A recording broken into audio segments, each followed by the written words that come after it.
Jaya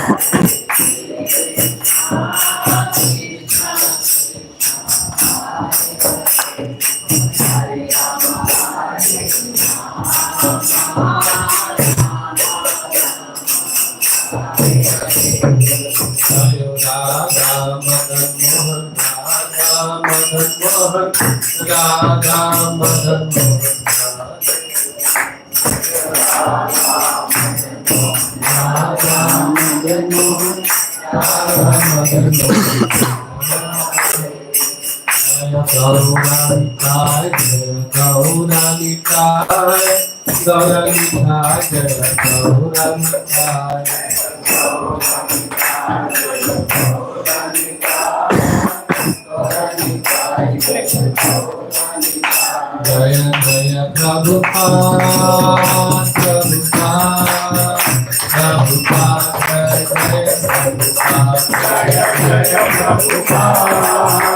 Prabhupada.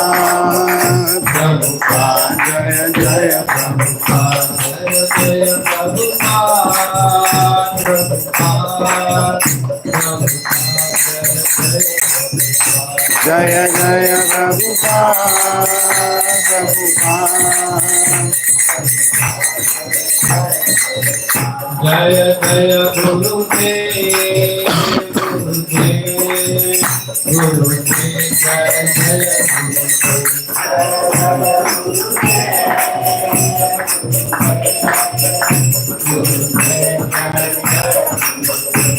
Jai Gaura Hari Bol, Hari Bol, Hari Bol, Jai Gaura Hari Bol, Jai Gaura Hari Bol, Hari Bol, Jai Gaura Hari Bol. Thank you, bro. Huh? Thank you.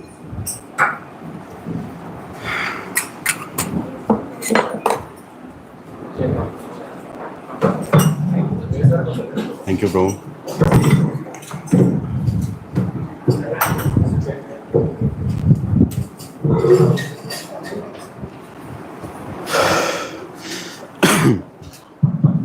Hare Krishna.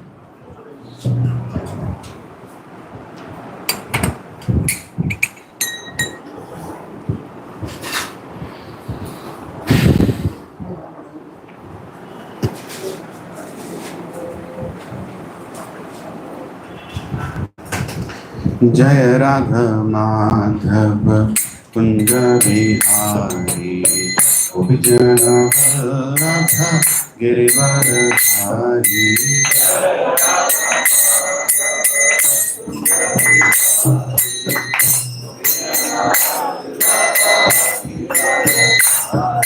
Jai Radha Madhava Kunja Bihari Vijana Vallabha Girivardhari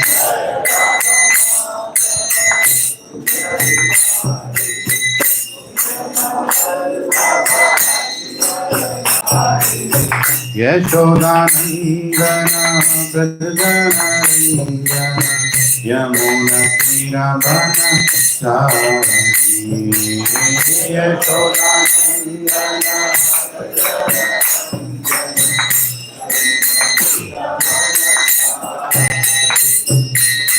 Yashodanandana Prajanarindana Yamuna Tiravana Yashodanandana Prajanarindana Yamuna Tiravana Radha Madhava Kunja Vihari Gopijana Vallabha Giridharadhari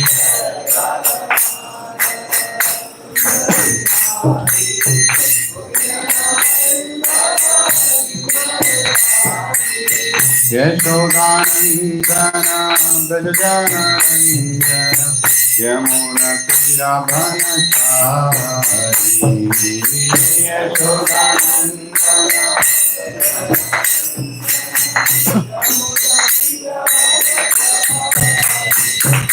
Hare Radha Madhava Kunja Vihari Gopijana Vallabha Giridharadhari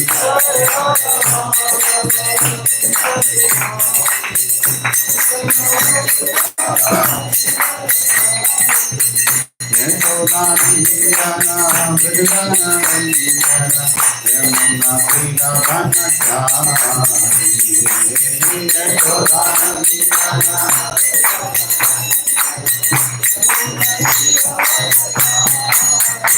Hare Krishna Hare Krishna Krishna Hare Hare Hare Rama Hare Rama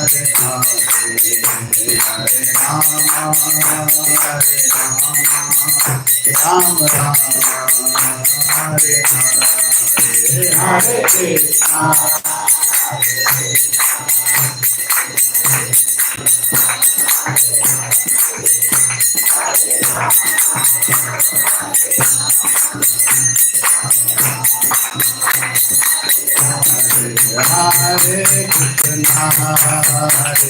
Krishna Krishna Krishna Hare Hare Hare Rama Hare Rama Rama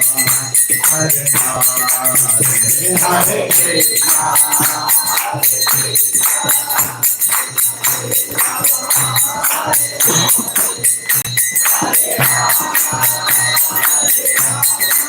Krishna Krishna Hare Hare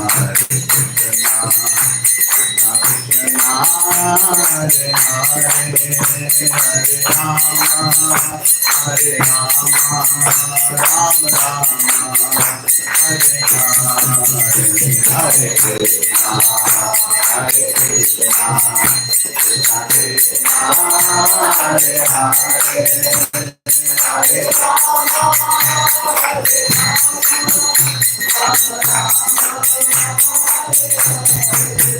Jaya Radha Madan Mohan Radha Madan Mohan Radha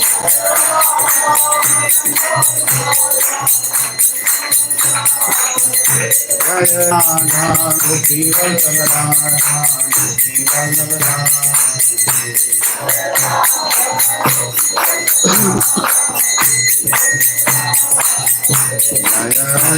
Jagannath Baladeva Jaya Subhadra Jaya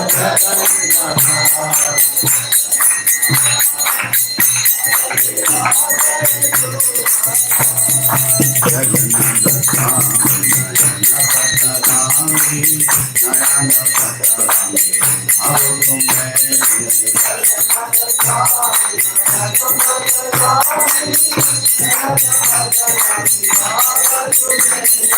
Nitai Gorando, Nitai Gorando, Nitai Gorando,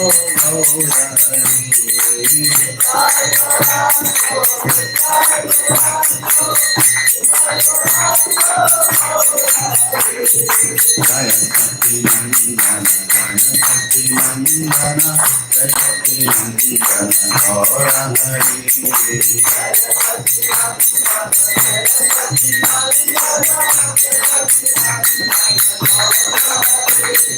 Patita Pavana, Patita Pavana, Patita Pavana, Gaurari.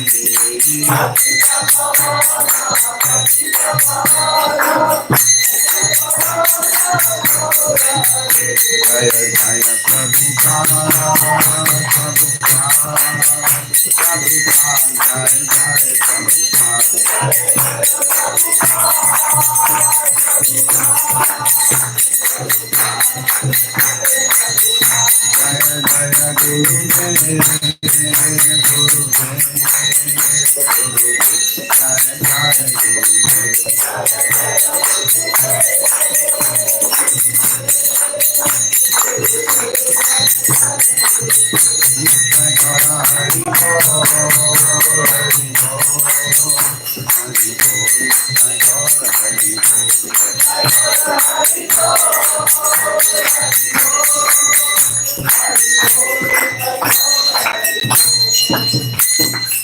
Shri Radha Madan Mohan की, श्री गौर निताय की, श्रील प्रभुपाद की, निताय गौर हरि प्रेमानंदे। ओम अज्ञानतिमिरान्धस्य ज्ञानाञ्जनशलाकया चक्षुरुन्मिलितं येन तस्मै श्री गुरवे नमः। श्रीचैतन्य मनोभीष्टं स्थापितं येन भूतले स्वयं रूपा कदा मह्यं ददाति स्वपदान्तिकम् पदकमलं श्रीगुरुं वैष्णवांश्च श्रीरूपं साग्रजातां सहगना रघुनाथान्वितं तं सजीवं साद्वैतं सावधूतं परिजनासहितं कृष्णचैतन्यदेवं श्रीराधा कृष्णपदान् सहगना ललिता श्रीविशाखान्वितांश्च हे कृष्णा करुणा सिंधु दीनबंधु जगत्पते गोपेशा गोपिका कांत राधा कांत नमोस्तुते तप्त कांचना गौरांगी राधे वृंदावनेश्वरी वृषभानुसुते देवी प्रणमामि हरिप्रिये वाञ्छाकल्पतरुभ्यश्च कृपा सिन्धुभ्य एव च पतितानां पावनेभ्यो वैष्णवेभ्यो नमो नमः। जय श्री कृष्णा चैतन्य प्रभु नित्यानंद गदाधार श्रीवासादि गौर भक्त वृंद हरे कृष्णा कृष्णा कृष्णा हरे हरे राम राम राम हरे हरे। ओम नमो भगवते वासुदेवाय।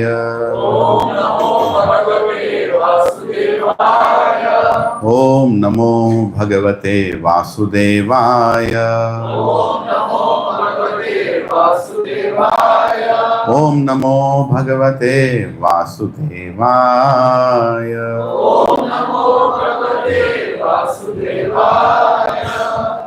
नारायणं नमस्कृत्य नरं चैव नरोत्तमं देवीं सरस्वतीं व्यासं ततो जयमुदीरयेत्।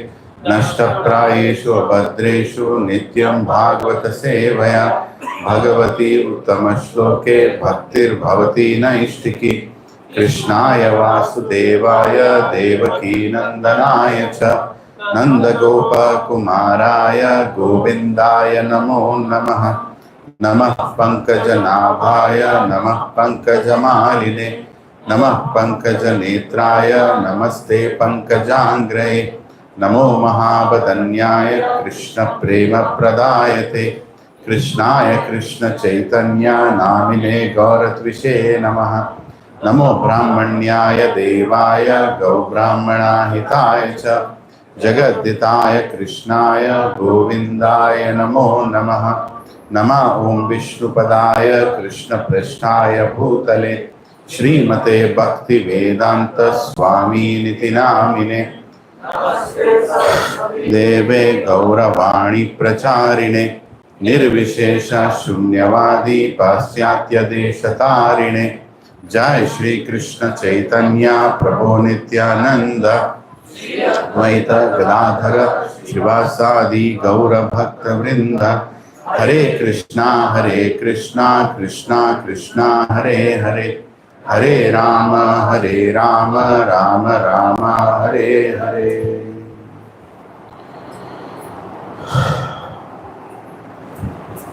Nukum karoti vachalam pangam langayati girimyat kripah tamam vande Shri Guru Dinatarinam Shri Paramananda Madhavam Shri Chaitanya Ishwaram.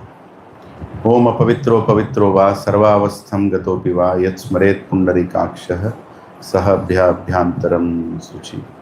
Shri Vishnu, Shri Vishnu, Shri Vishnu.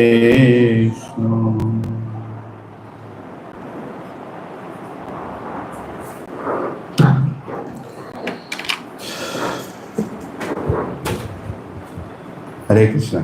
Hare Krishna. Hare Krishna.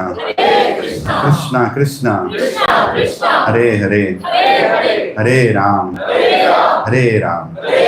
Ram Ram. Hare Hare. Firstly, I am very grateful to all Prabhujis and Matajis who have come here today, Sunday evening. May I request everyone to come a little forward because it's spread out so much. Matajis also, you can come a little close. Many others will come. Thank you. Thank you very much.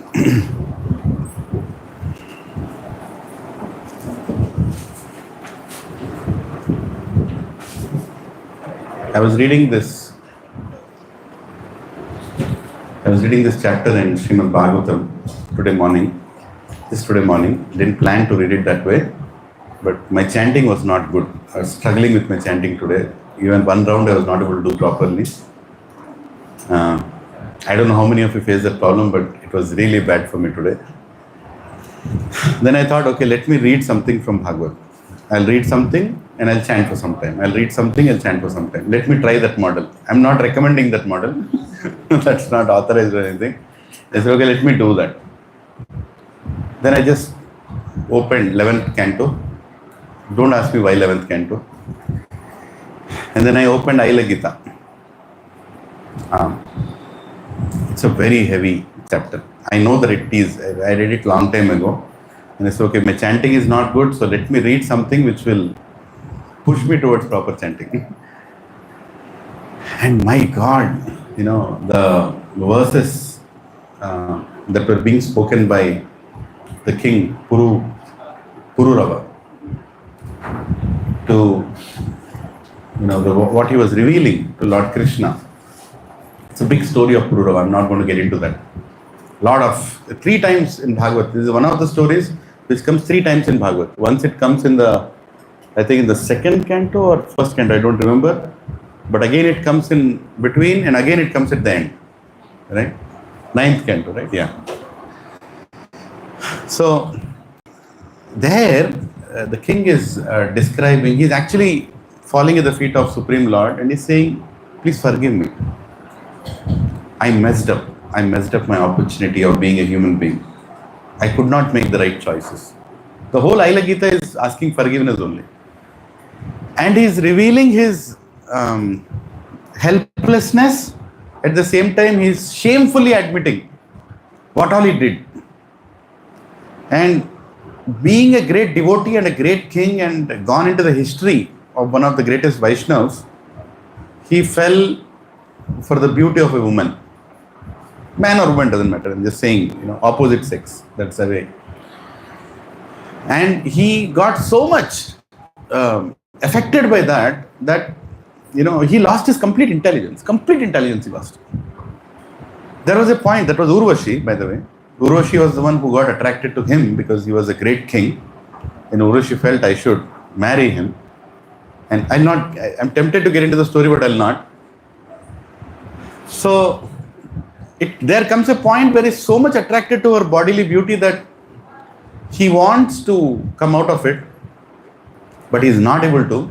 She rejects him, saying, don't even show your face to me. Just imagine a woman telling that to a king who ruled the whole world. She rejects him. And still he is like, no, I cannot live without you. And finally when, she rejects him and he is morose, he does tapasya. And Narayan appears in that tapasya. No, for Narayan to appear, it's not an ordinary thing. Right?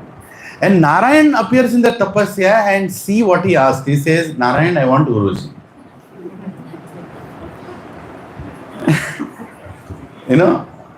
And then, so this is all before that, right? Not Aila Gita. So Aila Gita is when he gets Urvashi, he stays with her, then he realizes that his tendency to enjoy is not decreasing, it's only increasing. He is only going more and more into bodily enjoyment, and then finally he gives up and falls in front of Narayan and he says, I cannot do anything. You only have to fix it now.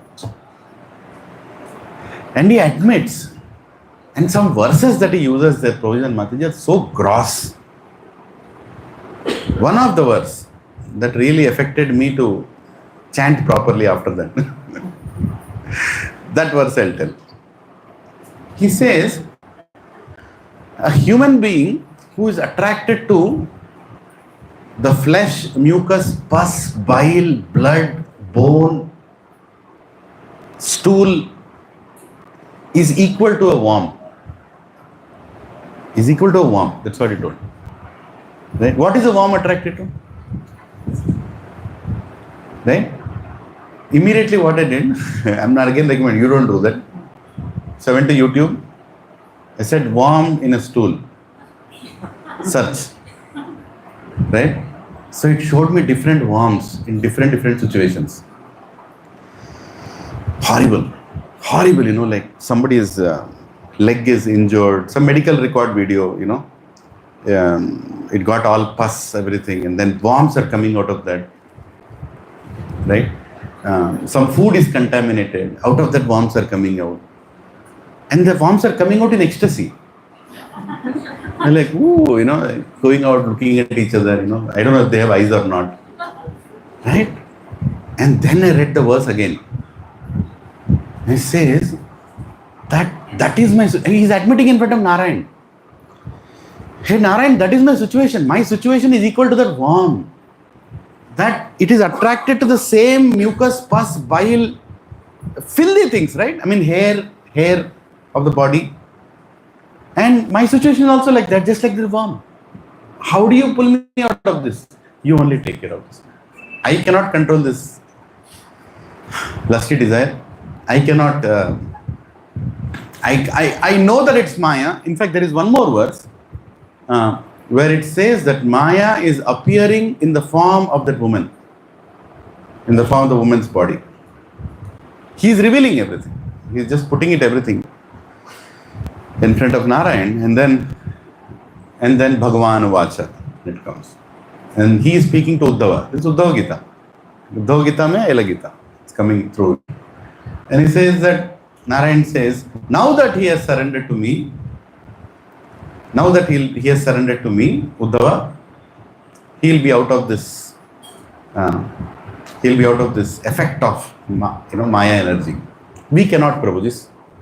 We cannot. Don't even, try, keep trying, but then we have to admit that, that force is too much beyond our capacity to handle. Too much beyond.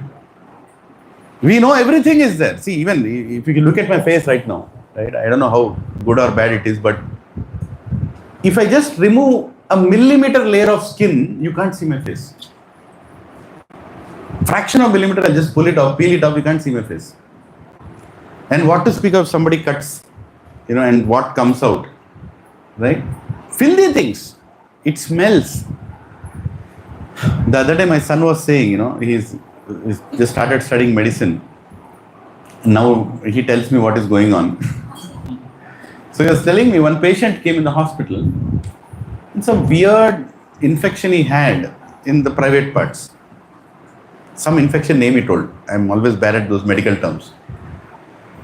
And the smell was so filthy, that the patient came inside the hospital, he brought and they started doing some, people are puking, vomiting, and they're all first year students.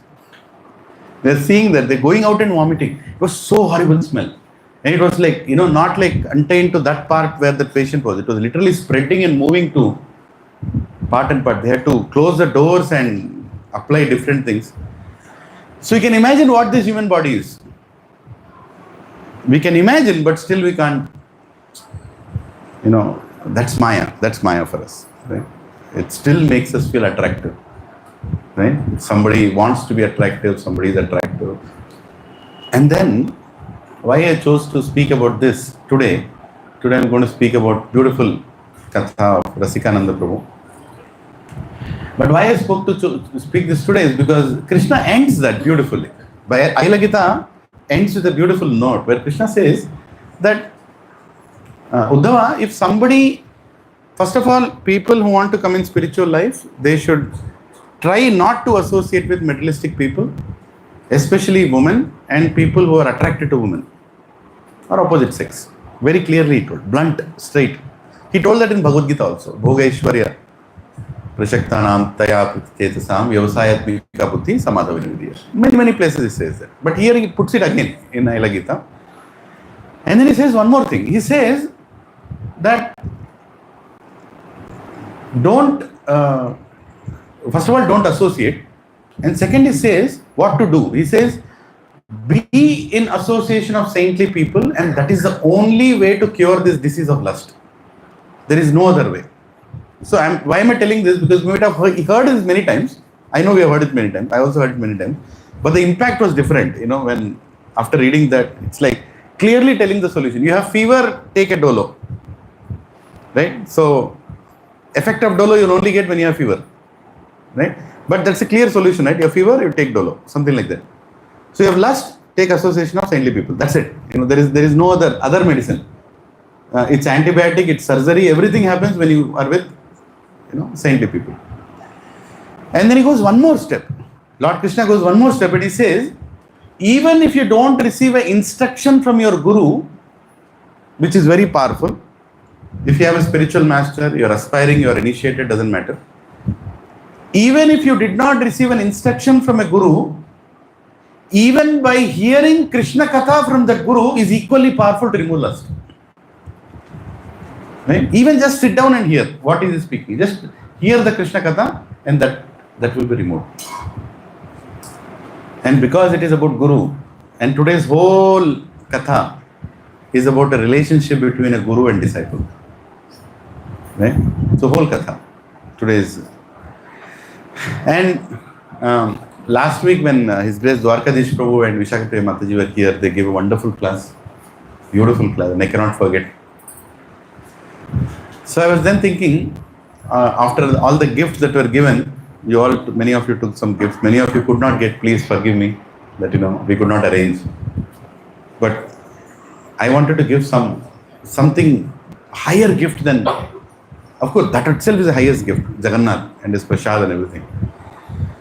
But the gift that Krishna is telling in Aila Gita, that gift I wanted to give. And I felt, what can be that gift that can be given to all the devotees who have done the Yatras? The highest reciprocation that Krishna wants to give is, what can be a gift in spiritual life? Is a story of a devotee, a history of a devotee which will inspire us to continue in devotional service. There cannot be any better gift than this. Right? And this is a story that I have heard, then I wanted to read but never got time. When I heard again, then I heard from another devotee. So this week, it was a very good spiritual week for me because I was hearing it again and again from different devotees. I heard from His Holiness Indraduni Maharaj. I heard from one other very senior Vaishnava, the Glories of Rasikananda Prabhu. Then I was making notes. Then I felt, no, let me type them down. So here is a type, So I started typing. I thought in one page I'll type it. Then it went to 2 pages, then 3 pages, then 4 pages, then 5 pages. I said, okay, let's stop it here. I'm landing up writing a small book in the name of Rasikananda Prabhu. And there is no end to his leelas. And I personally felt very satisfied. And that's what I'm sharing with all of you. You are like my God brothers and God sisters, everybody, all of you. We are all under Srila Prabhupada, right? He is our Guru.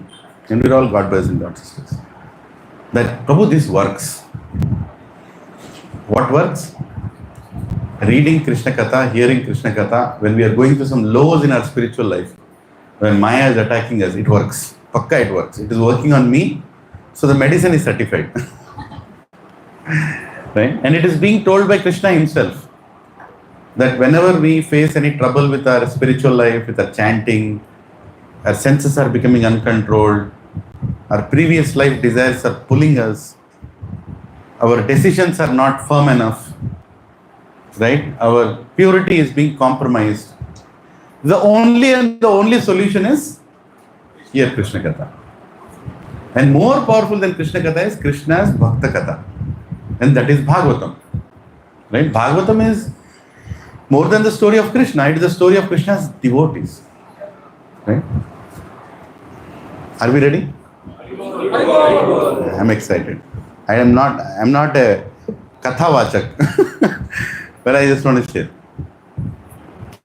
So this is the story of a great guru who himself is a great disciple, and a great disciple who himself is a great guru. Both the ways. Right? Rasikananda Prabhu himself is a great disciple of his guru, Shyamananda Prabhu. And Shyamananda Prabhu himself is a great guru of his disciple, Rasikananda Prabhu. And Shyamananda Prabhu is a great disciple of his guru, Hridaya Chaitanya Prabhu. And Hridaya Chaitanya Prabhu is a great guru of his disciple, Shyamananda Prabhu. Am I confusing? I'm trying to confuse. So, and Hridaya Chaitanya Prabhu is a great disciple of his guru, Gauridas Pandit.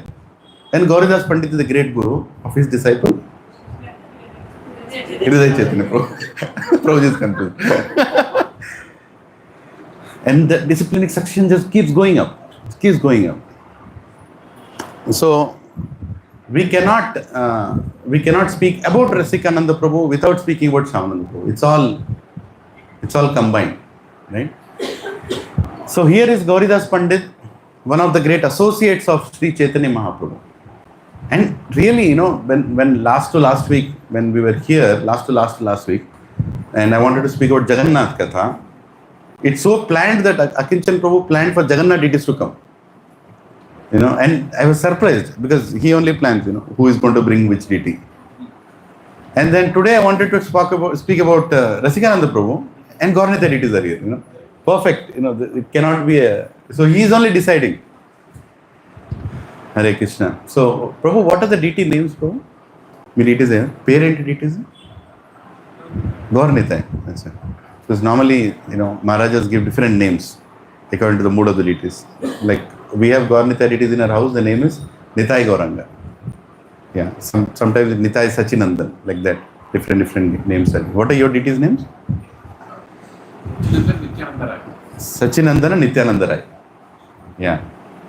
So, and their anniversary is also coming. Deity anniversary is also coming. Yeah. So here is Chaitanya Mahaprabhu, his disciple is Gauridas Pandit, and one of the greatest qualities of Gauridas Pandit is he was very attached to Gaurnitha, and he had deities of Gaurnitha, and he would serve them so nicely. Very attached. He would make something for them, very personal service. Prabhuji and Mataji, when we have deities in our house, we should be very careful in handling them. Don't think they are dolls, especially when we're handling them on the altar, in the house. They are depending on us. God has appeared inside in those deities on the order of his pure devotee, like whichever Guru has given, and they are depending on us. So when we are bringing them on the altar, their wig should be nice, their jewels should be kept nicely, their dressing should be perfect, right? Or when you are removing their, cap or helmet, right? Turban. You should be very careful in removing, because suddenly you might pull their hair. You might say, Prabhu, but that hair is wig only, na? So that's the whole point. We have to understand that we are dealing with Krishna. It's glaring? I'll remove.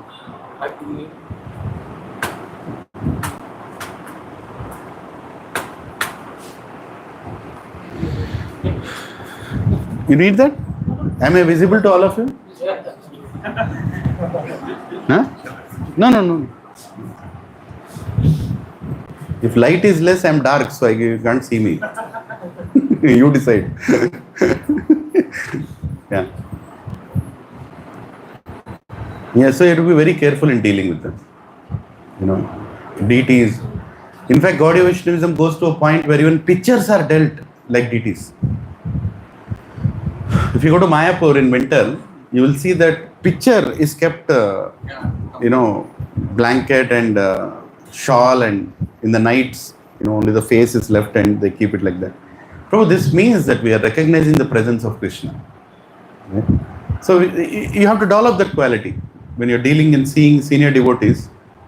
Once I saw, His Holiness, many sannyasis, Maharajas, they have their own deities when they travel also. So Gopal Krishna Maharaj used to have his deities. He would do so much service to his deities early in the morning, then attend Mangalarti, then go and take care of them. And then in spite of traveling, even His Holiness Bhakti Raghav Maharaj, when he was here, he also had his own deities. So he had a service in the morning. Very carefully they take care of deities.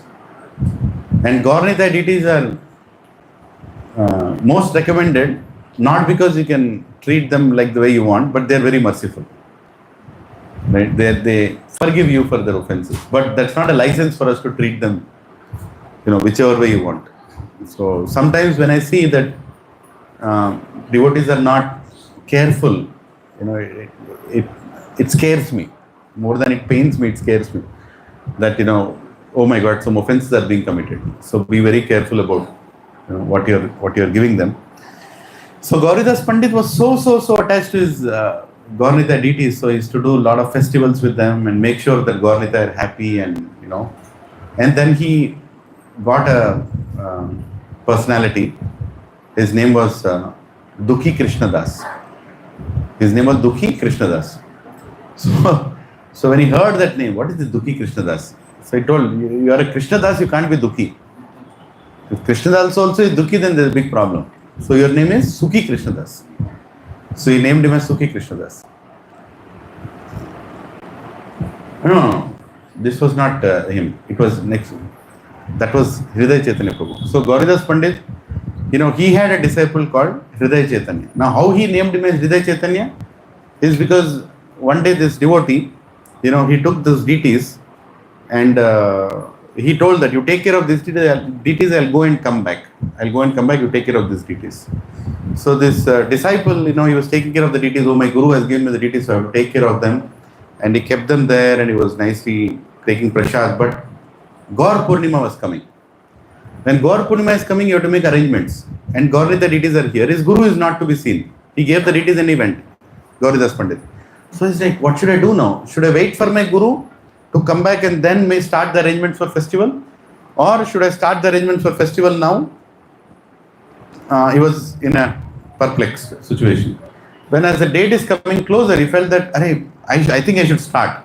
Without even asking permission from my guru, I should start the preparations of Gaur Purnima, appearance day of Gaurang Mahaprabhu. So while he was doing that, his guru came.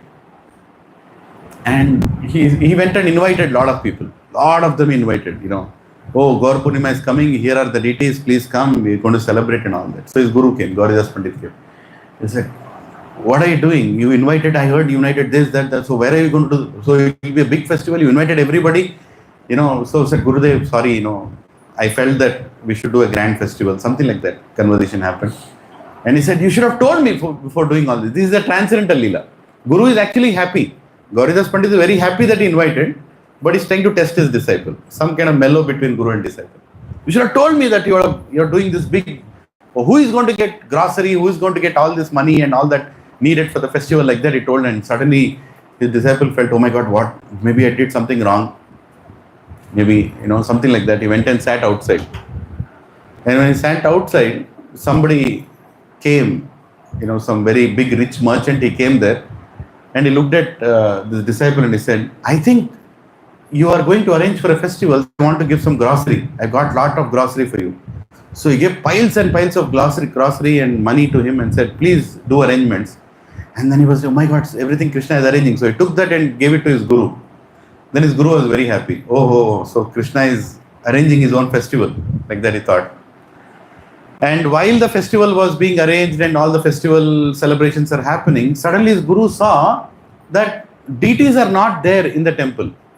All the devotees are doing kirtan outside the temple. Deities are not there in the temple. Gauridas Pandit became, where are the deities? And then he went and saw outside. Mesmerizingly, his disciple is dancing, and beside him Gaurnita are dancing. And he was like, my God, he is my guru. He's not my disciple, he's my guru. Then he named that this disciple has Gaurnita in his heart always. He carries Gaurnita in his heart always. So I'll name him as Hriday Chaitanya. So his name became Hriday Chaitanya Prabhu Ki.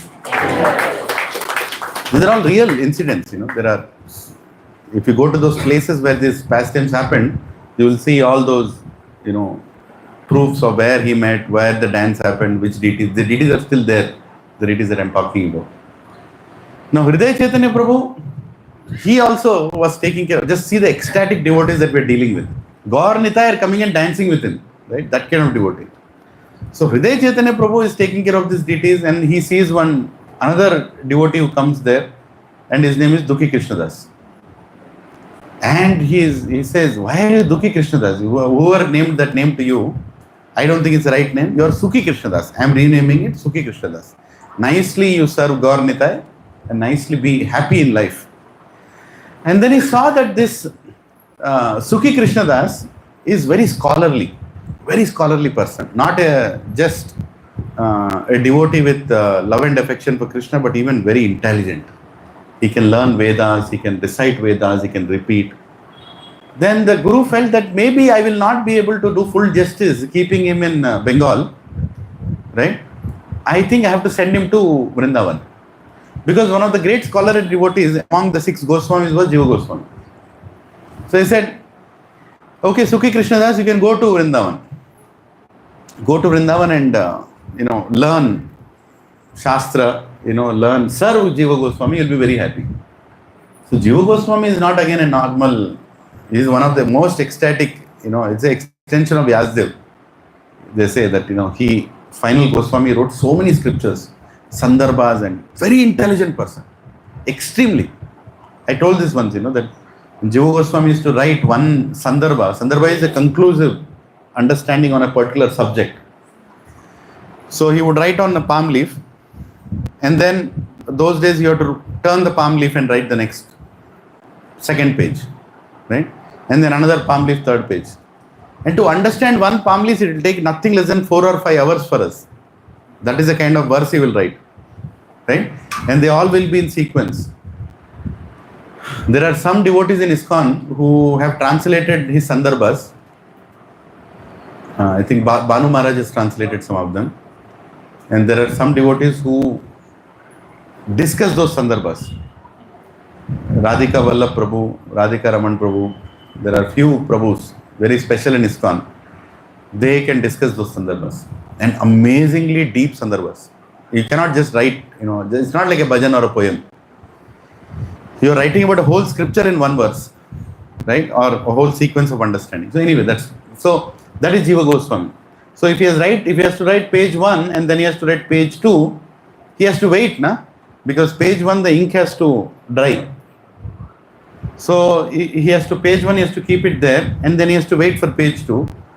So just imagine the way Krishna was blessing Jiva Goswami. He would write page 1, and then in the next leaf he will write page 3. By the time he writes page 3, page 1 is dried, so he keeps it opposite, he writes page 2, and then he writes page 4. Right? So at that pace he was writing. And thousands of verses he was writing. And such kind of guru, Hriday Chaitanya sent Sukhi Krishnadas. You go and serve Sukhi Krishnadas, you serve the Jiva Goswami. And Jiva Goswami very happy. Oh, so there is somebody who's come from Bengal, ecstatic devotee has come. Okay, let me give him some service. So he used to read what he is writing and all that, but Jiva Goswami felt that bhakti is beyond knowledge. So there has to be some service also. So he told this Sukhi Krishnadas, why don't you go and sweep outside Seva Kunj. So Seva Kunj is a place where, the most ecstatic pastimes between Radha, Krishna and gopis happen in the night. Even now those regions are very secretly kept. Where they close the gates in the night and you're not supposed to enter. If you enter, incidents have happened, that people came out completely mad. Don't know who they are, male or female also, they don't know what they are when they came out. So some things are revealed in those places. So if somebody is hearing that, don't try to go to that place. Some people have that, I'm a tomb raider, I'll go. Anyway, without mercy of Krishna, you can't go there. So here is Sukhi Krishna Das, he's sweeping. And while he's sweeping, one day, with all humility, with service he's doing, he finds a ankle bell. Nupur, they call it Nupur. Small ankle bell he sees. Whose ankle bell is this?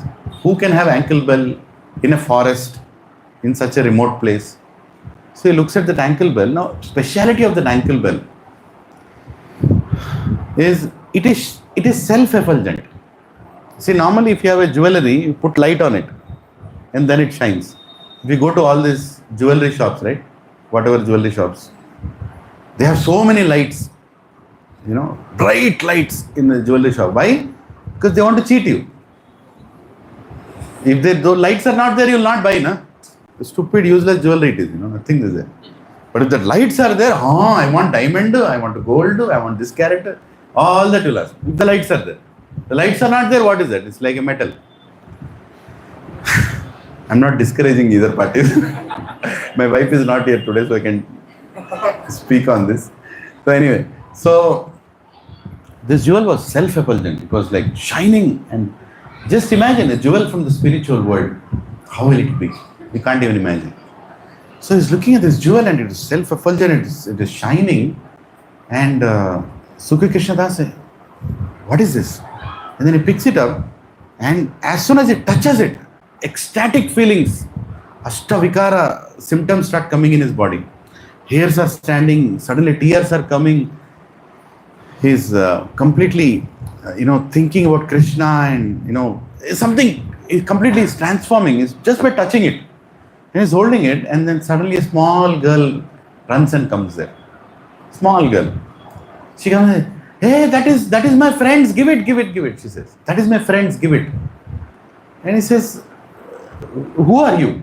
First of all, in this jungle, don't think about Vrindavan right now. That time it was a jungle. In the jungle he is sweeping somewhere. And this small girl is coming and asking, this is my friend. She is not telling it is hers also. The girl is, what is she telling? Oh, this jewel is mine, you give it to me. No, she's saying, oh, it's my friend's, you give it to me, I'll go and give it to her. So Sukhi Krishna Das thinks, something special is happening here. Then he tells that girl, hey, you are a small girl and it seems to be a very precious jewel. If I give it to you, your friend already lost it. If I give it to you, you will also lose it. I will not give this to you.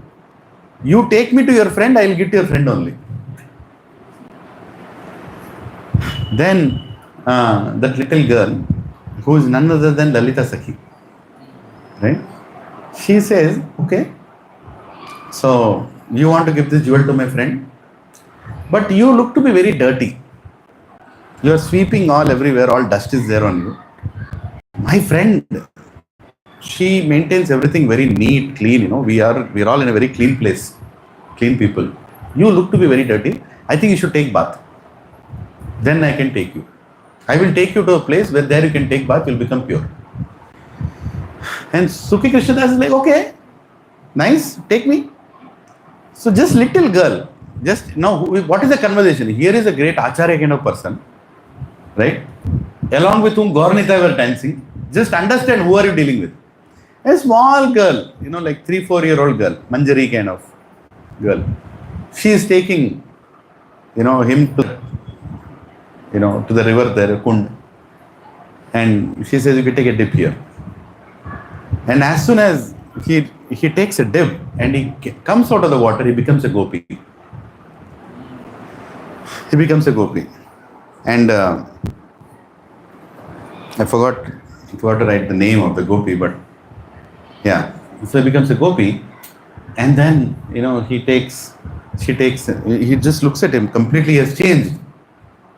And then he takes this gopi or this Prabhu, Sukhi Krishna Das, to this beautiful, effulgent, most attractive Madana Mohana Mohini. Right? Even Madan Mohan is attracted to Madan Mohan Mohini. It's Srimati Radharani. And Srimati Radharani, a little girl, is sitting with all her friends, and they are looking at who is coming now? Lalita Sakhi is bringing somebody, and he comes there, and he is completely mesmerized. Prabhuji and Mataji's, he is taking darshan of Srimati Radharani in Vrindavan. Right? He's crying, weeping. He doesn't know what good fortune has happened, and it is all happening just like that, right? I mean, he's there, and he got this Nupur, and he's seeing Radharani, and Radharani calls him closer. He's in a gopi form now. Says, "Oh, this Nupur is mine. Give it to me." And he gives that Nupur, and she takes that ankle well, and she keeps it on his head, like this. She presses that Nupur on his head, and that forms a mark, right? Like a tilak, it forms, not like Vaishnav tilak, it's a little different kind of tilak. And he's completely, in ecstasy. And then she says that now your name is Shamananda. Now your name is Shamananda, right? Radharani is giving that name. So Shamananda, and says, okay, my name is Shamananda. And then she says, I gave you the name Shamananda. Radharani is speaking. Huh? I gave you the name Shamananda, but you don't tell this to anyone. This is a private dealing between me and you. You should not tell this to anyone. You should not tell that I met you, I gave you this Nupur, and gave you this Nupur, and I created this tilak on your head. None of these things should reveal anyone. This is between both of us. And then looking at the devotion of Shamananda Prabhu, she becomes so happy. Now just here, Radharani, Srimati Radharani is remembering Krishna, and with all her mercy of giving Krishna to a devotee, she brings out deities from her heart. She literally brings out deities from her heart. And those deities are Sri Radha Shyam Sundar. Right? She removes those deities, literally presents those deities to him. Coming from Radharani's own heart. Krishna, Prabhu. And she gives it to Shamananda Prabhu and says, now you serve. Shamananda, now you serve these deities. He is completely clueless what's going on. Srimati Radharani is giving deities. She gave him a name, initiated, and a tilak on his head, which is permanent mark, and she disappears. And Shamananda Prabhu is like, my God, what just happened? And he has deities in his hands. And then he understands that extreme causeless mercy of his Guru, right? Hridaya Chaitanya has come in the form of the deities. Jiva Goswami, both my Gurus have blessed me. Otherwise, how am I qualified to take darshan of Srimati Radharani? So Shamananda Prabhu takes those deities and he keeps them and he starts serving them. Now, transcendental leelas continue. What is that? People come and see what is he doing. Suddenly, where are the deities come from? Jiva Goswami did not give him deities. So Jiva Goswami is wondering, where did he get the deities from? And he has a different kind of tilak. And anybody goes and calls him Sukhi Krishna Das, says, no, my name is Shamananda. Okay, your name is Shamananda. But who gave you the name Shamananda? Who gave you these deities? Who gave you that tilak? He can't tell. Because Radharani told that you cannot tell. So he's completely perplexed. What should I do with this now? But I have to continue. And then this news goes to Hridaya Chaitanya Prabhu in Bengal. That my disciple, whom I sent to Vrindavan, to serve in Vrindavan, Jiva Goswami, some Apasampradaya person has initiated him and a different tilak has come. And he has changed his name also. I gave him the name, Sukhi Krishna Das. His name is Shamananda. Hey, what is this? And because the Guru feels so much affectionate and responsible for his disciple, he comes all the way from Bengal to Vrindavan just to figure out what's going on. So he comes there and he meets this personality. Hey, what is this? Who gave you the name Shamananda? And what is this tilak that you're wearing? Did Jiva Goswami do this to you? And Jiva Goswami, even I don't know what's going on. I'm busy writing my scriptures and I'm telling my service, I'm doing my service. I don't know what's going on. And he's completely, calm and he doesn't know what to say, what to do, because it's a dealing with Radharani. He just kept quiet. And the Radharani comes in the dream of Jiva Goswami also, in the dream of Hriday Chaitanya Prabhu also. And she tells that I have given that name, and the deities also have given, and that name also I have given. And immediately, they become so happy. Hriday Chaitanya and Jiva Goswami, my God, what kind of a person is he? What kind of a disciple, what kind of a great devotee has come from the spiritual world, that Swayam Radharani is giving him mercy. And those deities are even now there in Vrindavan. If you go to that place, it's opposite to, I think, Gokulananda temple, somewhere there. Radha Damodar temple, yeah. Opposite to Seva Kunj, actually. If you go that side, you'll see them. Radha Shyam Sundar. And then, and when the Mughal rulers came, they took away a lot of deities from Vrindavan. I mean, they did not took away, but devotees shifted them to Jaipur. But these deities never went to Jaipur. The original deities are still there in Vrindavan. Because they were kept in a hut kind of a temple, which even the Mughal rulers could not figure out that the deities are there. So when you go to Vrindavan, don't miss going to this Radha Shyamsundar temple, one of the most important temples. And also to the place where he found the Nupur. That place also is still there. In between the buildings, one empty plot will be there. They are trying to build a temple there. Right, Radha Shyamsundar temple in the Nupur. So this is, Shyamananda Prabhu. Now, having known about Shyamananda Prabhu, you're dealing with, Prabhuji and Mataji. What kind of personalities are we dealing with? Pure devotees. They are completely in access to God, and God is directly talking to them, and God is dependent on them. He is giving them service like that. That kind of devotees we are talking about. So, after this, Lord Chaitanya left the planet. Nityanand Prabhu left the planet. Advaita Acharya, Srivas Pandit, many of the devotees started leaving the planet. Goswamis also started leaving the planet. It was becoming a very difficult time, and especially in Odisha, where Mahaprabhu was there for this last many years, and then he left. The moment the preaching, the power of Maya was increasing. At that time, it is explained that the devotees there literally prayed that we need an Acharya to come back here and take care of us. We are totally perplexed. We can't continue like this. And at that time, from the very spiritual world, the expansion of Aniruddha. So you have Krishna, you have Pradyumna's son is Aniruddha. Swayam Aniruddha appeared here in this world as Rasikananda Prabhu. Right from the spiritual world, he appears. And he appears, in 1590, if you have to go by the time. Right, in the 15th century, there is a village called Rohini village. Right? So it's there in Odisha. So he appeared in the house of another devotee, a great zamindar called Achyutananda Prabhu. Achyutananda. Now, the Achyutananda is also a great ecstatic devotee. Obviously, great devotees come, in the house of great devotees. So he is a very rich merchant, and his parents were looking for a alliance for him. And Achyutananda Prabhu was also, he had a friend called Gopi in that village. So he went to that Gopi's house, and suddenly in that house, there were a family who came to his house for shelter. His name was Haladhar Prabhu and his daughter Bhagavati Devi.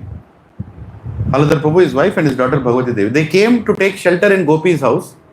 So when Achyutananda Prabhu went to that house, he asked, "Who are these people? I never saw in your house." "Oh, they were looted by the Mughals. Their land, everything was taken in some other village. So they came here to find shelter there in my house." Looking at Bhagavati Devi and the whole family and all that, Achyutananda Prabhu requested, "Can I marry your daughter?" And Haladhar Prabhu was so happy because he lost everything. He doesn't have any money. He can't give anything except his daughter. So he was very happy that, such a great Vaishnava and such a great king. He was like a king there. Great big zamindar. Such a family alliance is coming. Why will I say no? So he married this Bhagavati Devi to Achyutananda Prabhu. And both of them, their only goal in life was to serve Vaishnavas.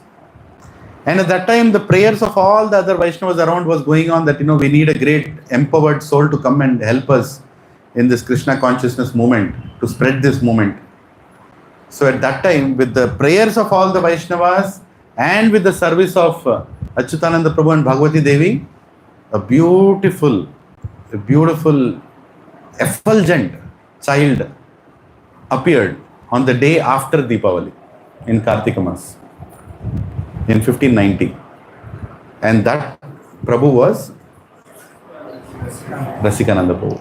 No, his name was not Rasikananda. When he appeared, he was so effulgent that, everybody were looking at the child and like as if, the whole room is, brightly shining. And they're wondering, what is this? It's not an ordinary person. And immediately the astrologers came and saw the planets are all in a different array. The great scholars were telling, is something special about this boy. He's not just another devotee taking birth in a devotee's house. Something really special. And they understood that this is not an ordinary thing. Then they were so happy that they wanted to hug the child. In our tradition, after a certain number of days after the child is born, the whole village comes together and start blessing. And they were so happy with the child. Now Vaishnavas, they would never take the dust off their feet and keep it on anybody, because they feel that they are so unqualified. That is the nature of a Vaishnava. But the child was so attractive and so effulgent and so much he was exhibiting devotional qualities that the devotees who came to his house, they literally were removing dust from their feet and keeping on his head. Because they wanted to give something the highest, not that they were devotees. It's a very important thing you should understand. It's very difficult to understand the emotions of devotees. So one lady, she picked him up, said, "May Lord Shiva bless you." And the child, was smiling, and little child, infant in his hands. "May Mother Durga bless you." And the child was, seeing and laughing. And one devotee picked up and he said, "May Lord Krishna bless you." And as soon as he heard the name of Krishna, all, started crying, and, a small child started loudly crying, and tears were coming out like flow of tears were coming out. And his body was showing some very, very ecstatic symptoms. And even the person holding the child started getting that symptoms. Like current passing. Then the devotees in the house understood, my God, he is not an ordinary, he is a great Vaishnava who has appeared. He is a great Vaishnava who has appeared. We have to have a right understanding that he is not an ordinary child. Because the moment he heard Krishna's name, just imagine a small infant child hearing different names, just heard Krishna's name and all the symptoms are coming out. So then they understood, we have to really serve this child now. A great Vaishnava has appeared. Who is he? He is Anuruddha. Swayam Amsha of Krishna. You can imagine, what kind of a personality he'll be. So he is here, he has appeared, and then he's playing with small children, and he has to be named. So what should we name? Namkaran Sanskar. So then, they have this ritual, of how to name. So they picked up a lot of names, and one devotee came and told, one of the devotees, senior devotees in the Orissa, in that place, Rohini village, he came and told that he is definitely a devotee of Krishna, a great devotee of Krishna. His name should start with R, the Akshar R, it should start. So then he told, because he is so getting ecstatic even hearing the name of Krishna, his name should be Rasik. Like that he told, Rasik, his name should be Rasik. And Achyutananda, his father, he was also a devotee, and he always felt, if I have a child, I'll keep Krishna's name. So he told, I also want to add a name. I said, his name should be Murari. So then they both together combined the names, said that this child's name is Rasika Murari. Like that they told. Rasika Murari Prabhu ki jai. The child's name was Rasik Murari.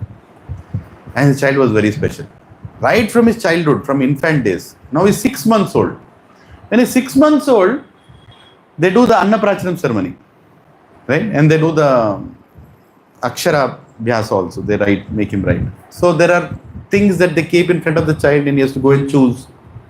I don't know, those ceremonies are not happening now. But in those days, it was like one of the beautiful aspects in sanskara, where the child is kept at a place and 7 items are kept, 7 different items. One, they keep a swastik. They keep a swastik at one corner. If I remember it right, there is a swastik, there is a rope, there is Bhagavatam and Bhagavad Gita scriptures, and then there is grains, and then there is wealth, and then there is weapons, some kind of weapons are kept. Pen also is kept? Pen and knife, okay. So if the child goes towards the rope, that means he's going to become a great king of that area. The child goes to the swastik, then he's going to become a great pujari. He's going to serve big deities and all that. But this child, just 6 months old child, Rasik Murari, is crawling and goes and hugs Bhagavatam. He directly hugs Bhagavatam and starts crying. And they understand, my God, he's a Bhagavata. He's not an ordinary child, right? So then his parents understand, okay, his interest is he's going to become a great Vaishnava. He's going to become a great Vedic scholar also. So we should teach him under a great Vedic scholar, right? So what are his games? He would do all Krishna Leelas. He would call his friends, 3-year-old, 4-year-old Rasik Murari, he will call his friend. He will write Krishna on his back. Or he call another friend, he'll write Krishna on his cheek. With something he'll write. And it will go and do Sankirtan now. They all will go dance in the village, everywhere on the streets. And they'll fall on the floor. They'll start rolling. Sometimes they'll start crying. It's a very different kind of, games this child is playing. And the whole region is wondering, what kind of a devotee is he manifesting himself into? Because those things even great sannyasis would not do, a small child is doing. And finally, they send him to his father, Achyutananda. He says, I need to get the right teachers, for my child. So he goes and picks up teachers. Around 7 or 8 teachers, just imagine. 7 or 8 teachers are being called to teach this child. And one of the greatest thing about the child is he is not only understanding, he is not only repeating, but he is also commenting. And his comments are so high in philosophy that even the greatest of the teachers say, how did this child say this? After hearing this, he is telling something like this. And what is this? He is not. Achyutananda Prabhu, I think he is beyond our capacity to give education. Teachers are telling. And teachers are becoming his students. Right? Little Rasik Murari is confusing even the teachers. What all is there? Vedas are over, Upanishads are over, this Leela is over, that Leela is over, everything is getting over. And then one day Rasik Murari goes to his father, Achyutananda Prabhu, and says, I want to learn Bhagavatam. You are teaching everything, but I want to learn Bhagavatam from a devotee. Can you please arrange? Have you heard anywhere a son going to a father and asking, I want to learn Bhagavatam, arrange for a teacher? And his request at that age. And he says, yes, I will go and find. Then he goes and finds a devotee called Jagannath Mishra. He is not Jagannath Mishra, the father of Chaitanya Mahaprabhu. Another personality called Jagannath Mishra. Right? So, as soon as Jagannath Mishra starts explaining in Bhagavatam, he starts telling Bhagavatam, and immediately this child is, he starts crying, he starts showing all kinds of symptoms. They're called Ashta Sattvic Vikar, very difficult to explain what they are. I'm sure in this life or any life I'll get. But symptoms that devotees get when they see God. When God comes in front of you, Shastra explains, when God comes in front of you and he gives his darshan, all these symptoms come in your body. Your hairs will stand, you will start sweating, you will start fainting, all those things will, because you can't handle that. So here is Jagannath Mishra is teaching this Bhagavatam to Rasik Murari, and a chapter comes where Gopi Gita comes. Now already he is Rasik Murari, and the Gopi Gita comes, and he goes completely into ecstasy. He starts rolling on the floor, he starts doing all kinds of things. Jagannath Mishra is like, oh my God, what did I do? We were just discussing. And he starts complaining, in Gopi Gita, why did Krishna leave gopis? What fault did the gopis do? He is asking his teacher. Teacher is like, I am reading Bhagavatam. Krishna did that. And in that ecstasy, he faints. And looking at him, Jagannath Mishra also faints. No, teacher is fainted. And father comes, what is going on? What is happening here? And Jagannath Mishra says, he needs a even higher scholar to teach him Bhagavatam. He's beyond my capacity. And then comes another Vaishnava is called. His name is Hari Dubey. So his father calls Hari Dubey. Hari Dubey ji, you teach my son Bhagavatam now. Right? Now, one of the highlight of the class is, class starts, Hari Dubey ji is crying, disciple is crying. Morning till night, both of them are crying. First canto, second canto, third canto, fourth canto, fifth, sixth, seventh, eighth, ninth, 10th canto starts. You can imagine the tension in the house. What will happen now? 10th canto. And these leelas are going on. Both of them are in different world. The reading is going on. The child is learning and the guru is ecstatic. The disciple is ecstatic. Rasik Chaitanya Prabhu is a different feeling and the guru is, Hari Dubey ji is like, what? I don't know what's going on. And suddenly the most critical chapter comes in 10th canto, where Krishna leaves Vrindavan. Ante. Now, Hari Dubey ji can't control this now. He tells Krishna, Rasik Murari, Krishna decides to leave Vrindavan. Immediately. How can he leave Vrindavan? How can he do this? I can't accept Krishna doing this. What did gopis do wrong? What did Yashoda Maya do wrong? What did Nanda Maharaj do wrong? What did his friends do wrong? Huh? How can Krishna do this? He left. No. How can he do this? He cannot do this. Krishna, how can you live Vrindavan? How do you think gopis will live without you? Are those gopis, they left their infant child. One gopi was feeding milk to her child, and she kept that child down and came to dance with you. They have nothing else in their consciousness except you. And how dare you live? And how can Krishna do this? Oh, how can they live? How can the gopis can live? How can Yashoda Maya live? She can't even imagine a house without Krishna. Her day starts with Krishna, day ends with Krishna. Nanda Maharaj, his life and soul is Krishna. Gopas, they cannot imagine going out for herding cows or calves without Krishna. Krishna, how can Krishna live? Guruji, how can Krishna live? And he says this, he faints. Now this time the fainting is beyond control. He's not getting up only. So even Hari Dubey ji doesn't know what to do. Hey, Rasik Murari, get up. No getting up. He's rolling on the floor and he fainted. They don't know what to do. And several doctors are called. Doctors are looking, it is everything. His HbA1c is perfect. Yeah. Whatever, I don't know how to tell. All his health is perfect. But this child is not getting up. He's completely rolling and crying and on the floor, very weird symptoms, almost like dead. And they say, okay, we'll pray that by tomorrow morning he'll get up. So they get up in the morning, they go and see in the room, child is not there. Rasik Murari is not there. Where did he go? Achyutananda is like, he's a big zamindar. He has a big army also with him, like a king. Go search for my son. They start searching for him. They can't see him in the village. They start searching for him. They can't see him, outside the village. And they say, go start searching. 1 day passed, 2 days passed. Can you imagine the anxiety of children? I mean, our parents, we can't even imagine our child going out and not coming home. And what to speak of Rasik Murari? The entire village is searching for him. Hare, where is this great Bhagavat, this child? And Hari Dubey ji, what did I do? I was just reading Bhagavatam. I don't know where is the child now. They go start searching for him. They go around and this and that. Finally, they reach to the midst of a big forest.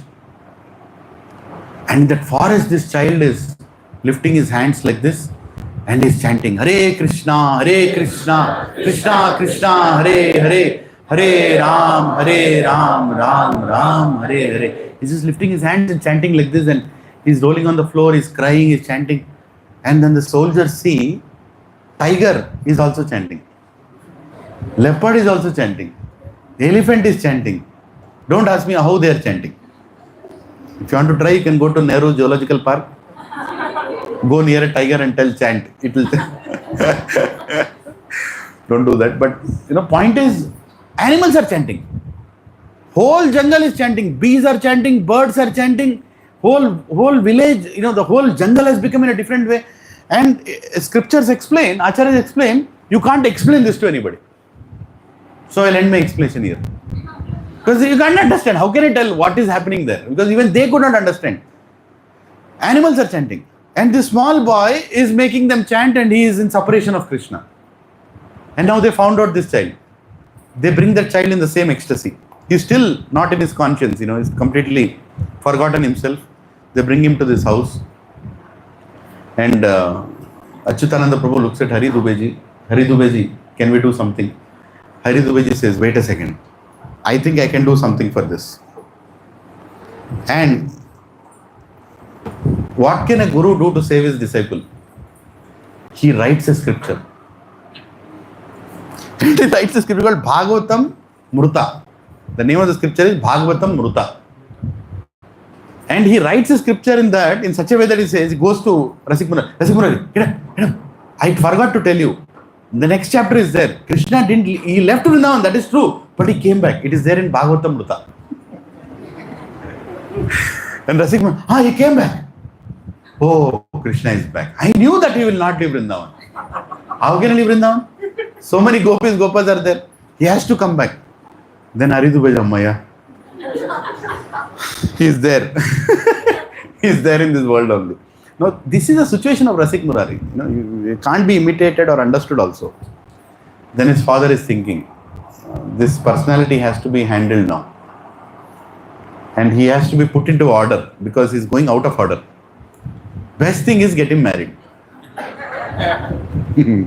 So the formula worked then also. So, I don't know if it's working now or not, but they decide, okay, let us marry this child. So there is a village called Hijali village, and there is a zamindar called Balabhadra. And he had a beautiful daughter who almost looks like Lakshmi Devi. So beautiful, so effulgent, so many good qualities. Her name is Ichha Devi. So Achyutananda Prabhu says, my dear Rasik Murari Prabhu, please get married now. There is a beautiful, nice, cultured family. You both can serve Krishna together. There is no problem. You both can serve Krishna together. Very good. So he says, yeah, very nice. So Rasik Murari Prabhu marries Ichha Devi. And both of them, their only duty is to serve Krishna and Vaishnavas. Right? Now, the only business they have is, as soon as any Vaishnavas come, they will cook for them, they will offer it to Krishna, they'll give it to them, they'll nicely take care of them. Anybody comes and gives them anything nice also, what will they do? As soon as say somebody got a lot of gulab jamuns or rasgullas and they give it to Rasik Murari. Rasik Murari, you are a great devotee, I got it for you. He'll take that and he will keep it around the Tulsi plant. And he'll circumambulate the Tulsi plant. And he will take that and he'll feed it all to all Vaishnavas who are visiting. He will not eat. So both wife and husband are completely engrossed in serving the Vaishnavas. And the whole place becomes so famous that what kind of husband and wife is this? Perfection of spiritual life. Right? And one day, while they are serving like this, now Krishna Leelas, they are hearing, Bhagavatam they heard and they are ecstatic. Right?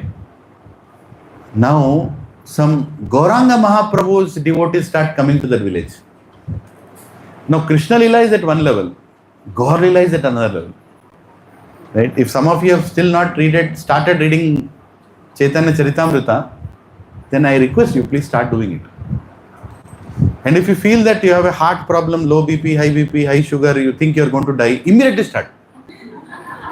Don't wait till finishing Bhagavatam. Because, Prabhupada gave us Chaitanya Charitamrita. Don't die without reading Chaitanya Charitamrita. Are you ready? Anybody who wants to finish Chaitanya Charitamrita before you die? Here? Before you die, please finish. Because, what is the point in having this body and not reading Chaitanya Charitamrita? Padlo. Because Gaur Leela is at next level. So here is Rasik Murari. He is hearing this Gaur Leela from Gauranga Mahaprabhu's devotees. And his ecstasy is only rising. See, his father married him thinking that little balance will come. But now, full imbalance is coming. Because he is hearing Gaur Leela.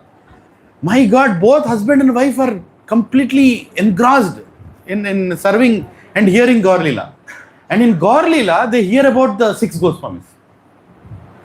And as soon as they hear about Rupa Sanatana, Raghunatha Bhatta, Raghunath Dasa, Gopala Bhatta, Jiva Goswamis, they hear that, immediately Rasak Murari tells his wife, I think perfection of life is to serve the Goswamis. And they both, go and tell these sadhus, can we go and serve this Goswamis that you are mentioning about? But by that time, most of the Goswamis are already gone. Only Jiva Goswami is left. He was one of the last Goswamis who was there. Rupa Sanatana, everybody left.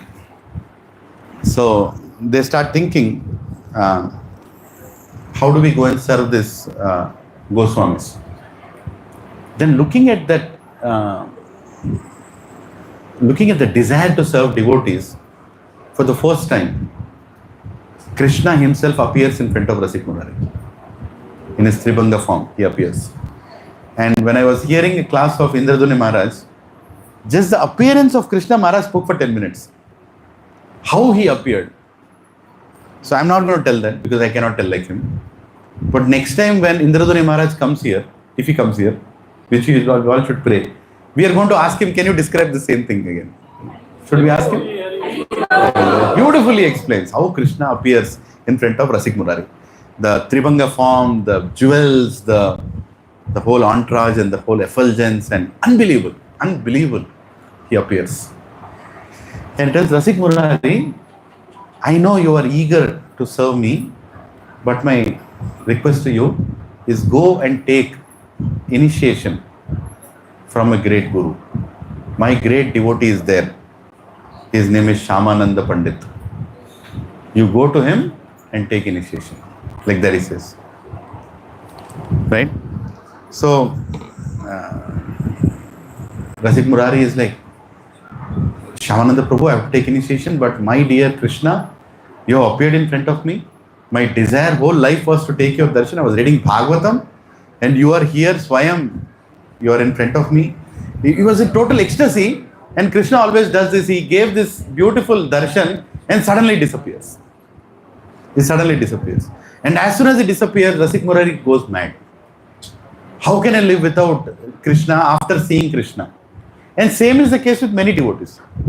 Even with Dhruva Maharaj also same thing happens. He comes, gives darshan, disappears. And after that they don't know how to deal with their life. But here Krishna told how to deal with your life. Go and take initiation from Shyamananda Pandit. Now here starts the Guru Shishya. The main part of the lecture is starting now. This is always introduction. So Krishna makes sure that, not only he is giving the mercy, but he'll also facilitate the mercy to come. So Krishna appears in the dream of Shyamananda Pandit also. So Shyamananda Pandit is serving in Vrindavan. Shyam Sundar deities he is serving there. Jiva Goswami is still there. And he appears in the dream of Shyamananda Pandit. He says, dear Shyamananda Pandit, now the time has come that you have to go to Utkal and you have to initiate my very dear devotee. His name is Rasikananda Prabhu. You have to initiate him.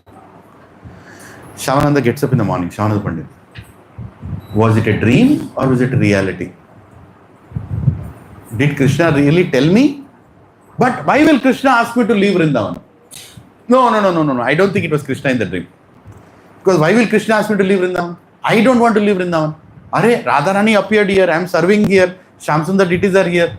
I don't think it is Krishna, who appeared in my dream. No, Krishna is thinking, I only appeared. I came in your dream. Inketla cheppara neeku? Ayipoyindi kada. Cheppesha neeku. You have to go. Then Krishna is in tension. He told. But this personality is so much in love with Vrindavan, he is not ready to leave Vrindavan. Then again Krishna appears in the dream of Jiva Goswami. And Jiva Goswami tells, I told him to leave Vrindavan. He is not leaving Vrindavan. He is supposed to go and initiate another devotee who is waiting for him. Rasikananda Prabhu. Now you are his guru, you go and tell him. So Jiva Goswami gets up in the morning. I think it was Krishna only who told me. So Jiva Goswami goes to Shyamananda Pandit Prabhu and says, Shyamananda Prabhu, I think you have to leave Vrindavan.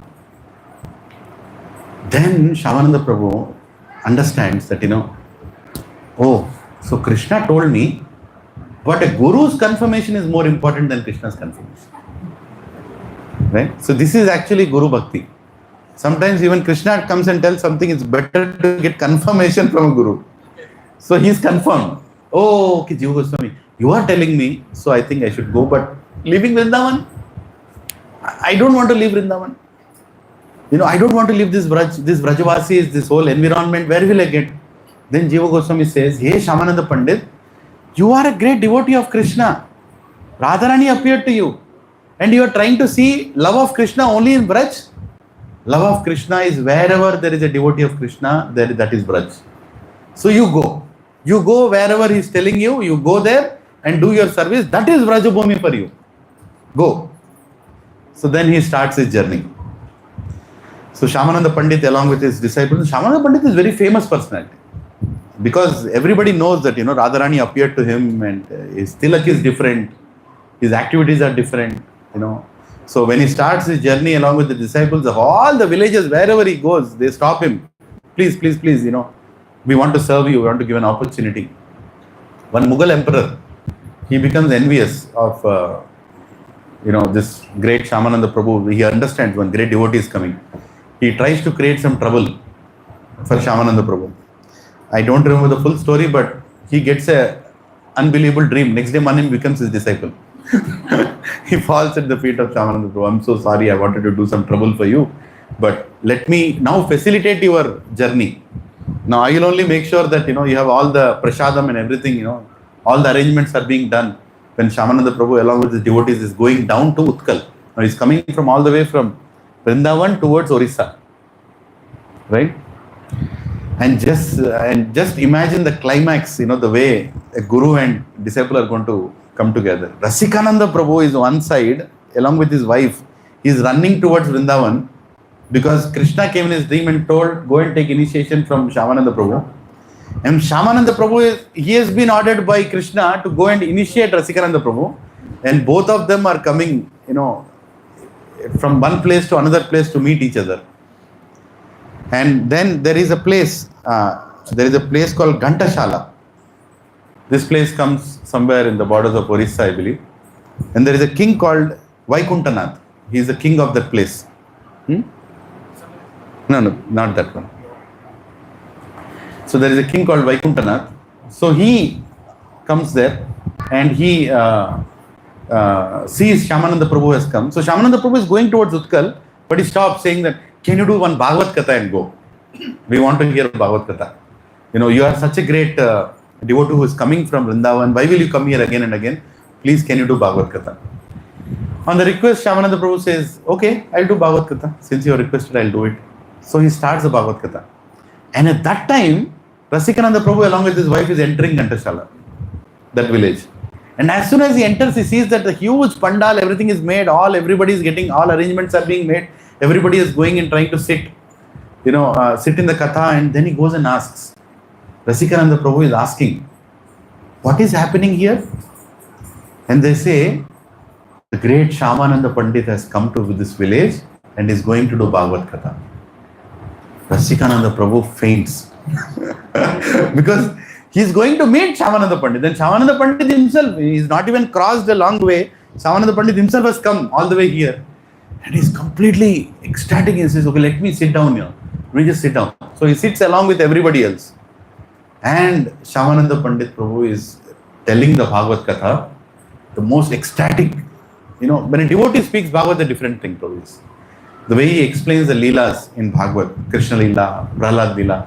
So he starts explaining, and this one personality sitting somewhere in the corner of the crowd, Rasikananda Prabhu is hearing from his guru. He's still not met him. And he's just crying and he's completely, just imagine he was hearing Bhagavatam from Hari Dubey, what was the situation, and now he's hearing Bhagavatam from Shamananda Prabhu, who is Swayam, serving Radharani. We can't even imagine what was going on in the Bhagavad Katha. So he finishes that Bhagavad Katha for that day, and immediately Rasikananda Prabhu comes and falls at the feet of Shamananda Prabhu. He holds his feet, and immediately Shamananda Prabhu looks at him. He just looks at him and both look at each other and they understand. So he says, Rasikananda Prabhu, I have come to meet you only. And Rasikananda Prabhu says, Gurudev, I have come to take initiation from you. Right? What can be a better situation?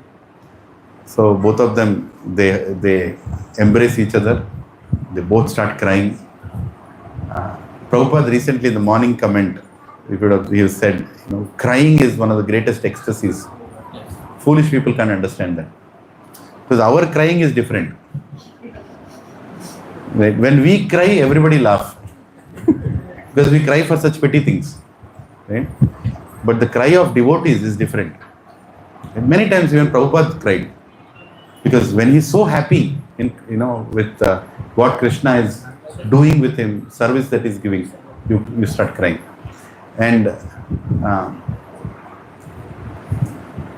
His Holiness Gaur Govind Maharaj, when he opened a temple in Orissa, ISKCON temple in Orissa, Bhubaneswar, he named the temple that, this temple is a place where you'll get trained how to cry.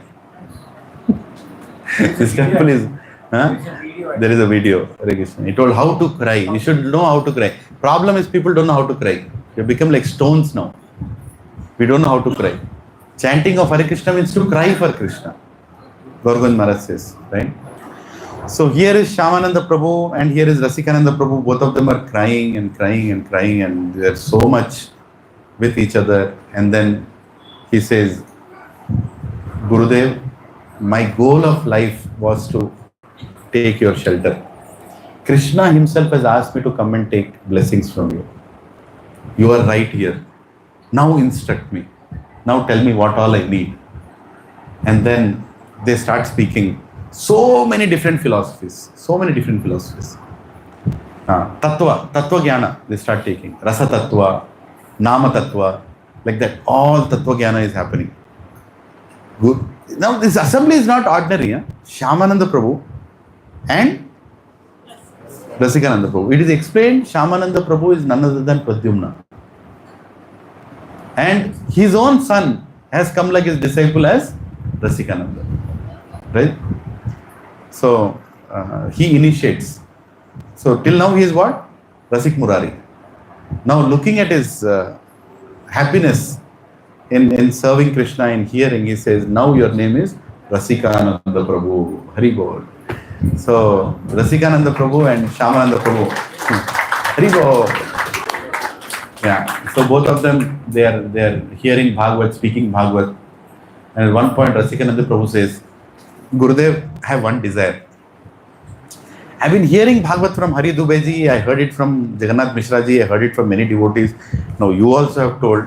And you're telling so many things about Krishna. And Krishna also appeared in the dream. He told so many things. But one desire I still have in my heart is, I have not seen Vrindavan. Can you take me to Vrindavan? Now, Shyamananda Prabhu is very happy because he forcefully came out of Vrindavan.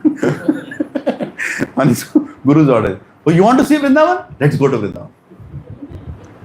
So he happily takes him to Vrindavan. That is the unbelievable Vrindavan Yatra, which none of us can imagine or even fathom. Where Rasikananda Prabhu is going to see Vrindavan and Shyamananda Prabhu is going to show him Vrindavan. And both of them carry Vrindavan in their hearts. Right? And both of them enter Vrindavan.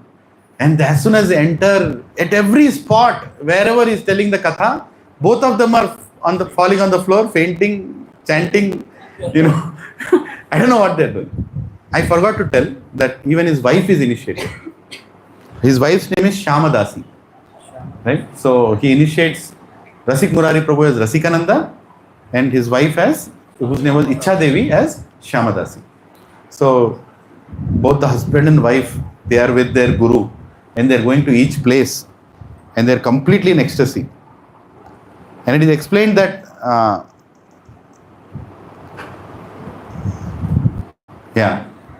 it explained that when they went to take darshan at each place, they went to Govardhan. So when Chaitanya Mahaprabhu went to Govardhan, it is explained that Gopalji DT on top of the hill, the DT himself came down and met Chaitanya Mahaprabhu. So Krishna is meeting Krishna in the form of a devotee. Why? Because Chaitanya Mahaprabhu was sitting there and crying for darshan of Gopalji, but he was not ready to climb Govardhan. Because I don't want to keep my feet on Govardhan. Govardhan body is non-different from Krishna. I will not climb. So Swayam Gopalji DT, Krishna's Vigraha, is walking down and giving darshan to Chaitanya Mahaprabhu. And exactly the same thing happened when Rasikananda Prabhu went to Govardhan. Both Govardhan, both Shyamananda Pandit Prabhu and Rasikananda Prabhu and his wife Shyama Devi, they all went and there, they were looking at Govardhan and they were crying, how can we take darshan of Gopalji DT? And Gopalji came down. Prabhujis and Matajis, these kind of things is very difficult to understand. How can DT come down? How can Krishna himself come and start reciprocating and telling? And Krishna is so happy that Rasikananda has come, Shyamananda has come. And then after the whole darshan, then Krishna tells, Gopalji himself tells to Shyamananda Prabhu that you have come here for a big mission. I want you to do that mission. Please go back to Utkal. Now you please go back to Utkal and spread the mission of Lord Chaitanya. Right? That is one of the greatest service.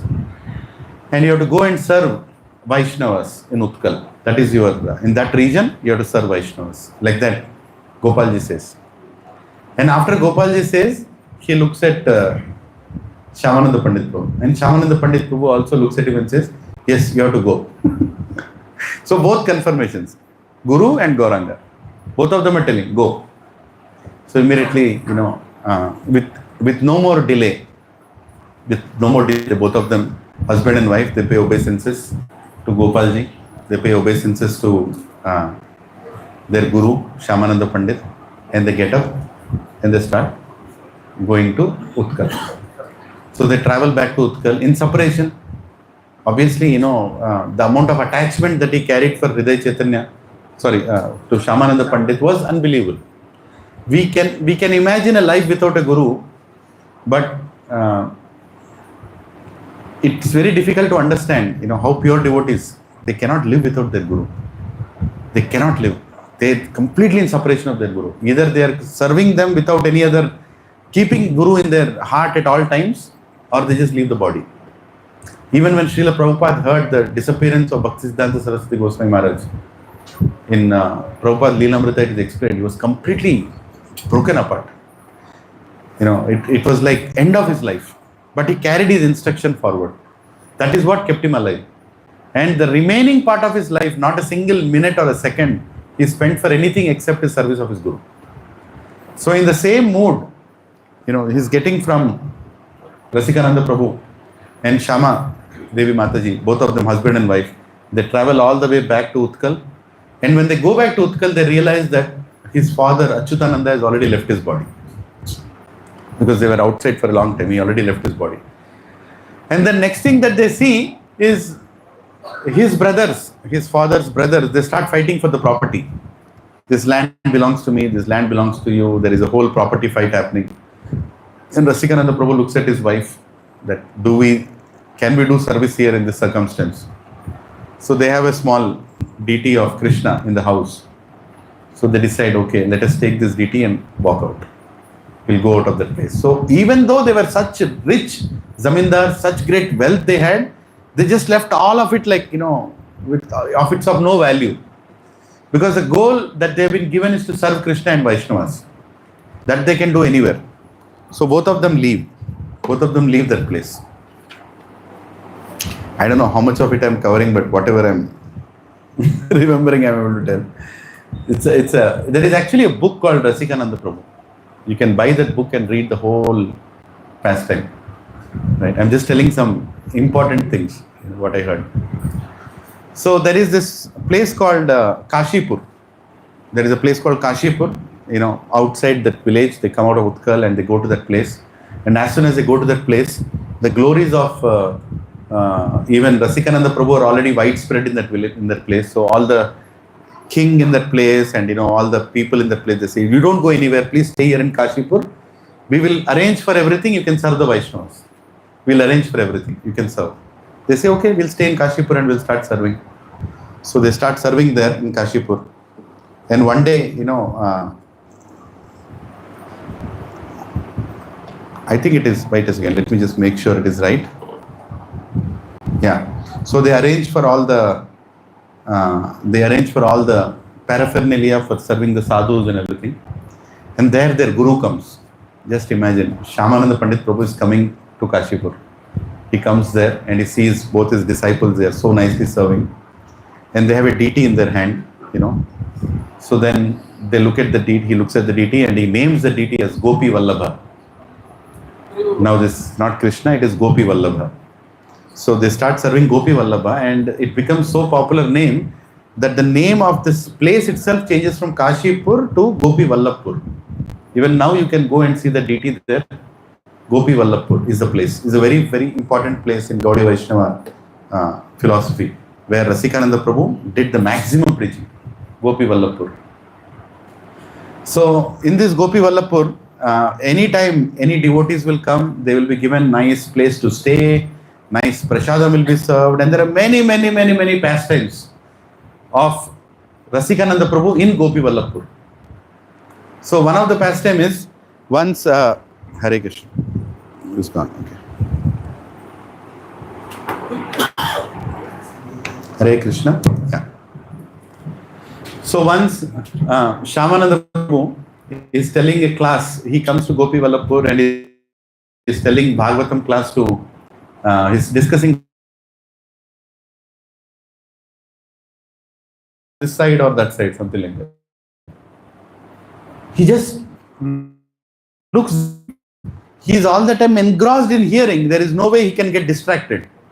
But he kind of, I don't know whether it is acting or did it purposefully or whether there was a reason, but he just looks a little distracted. And immediately, what are you doing? Bhagavatam is happening and you are, looking here and there, like that he says. And immediately Rasikananda Prabhu starts dancing. Yes, this is what I wanted to happen. You kicked me, your mercy came to me. My Gurudev has kicked me, his lotus feet has touched me. And, obviously Shyamananda Pandit, what I just did, I don't know.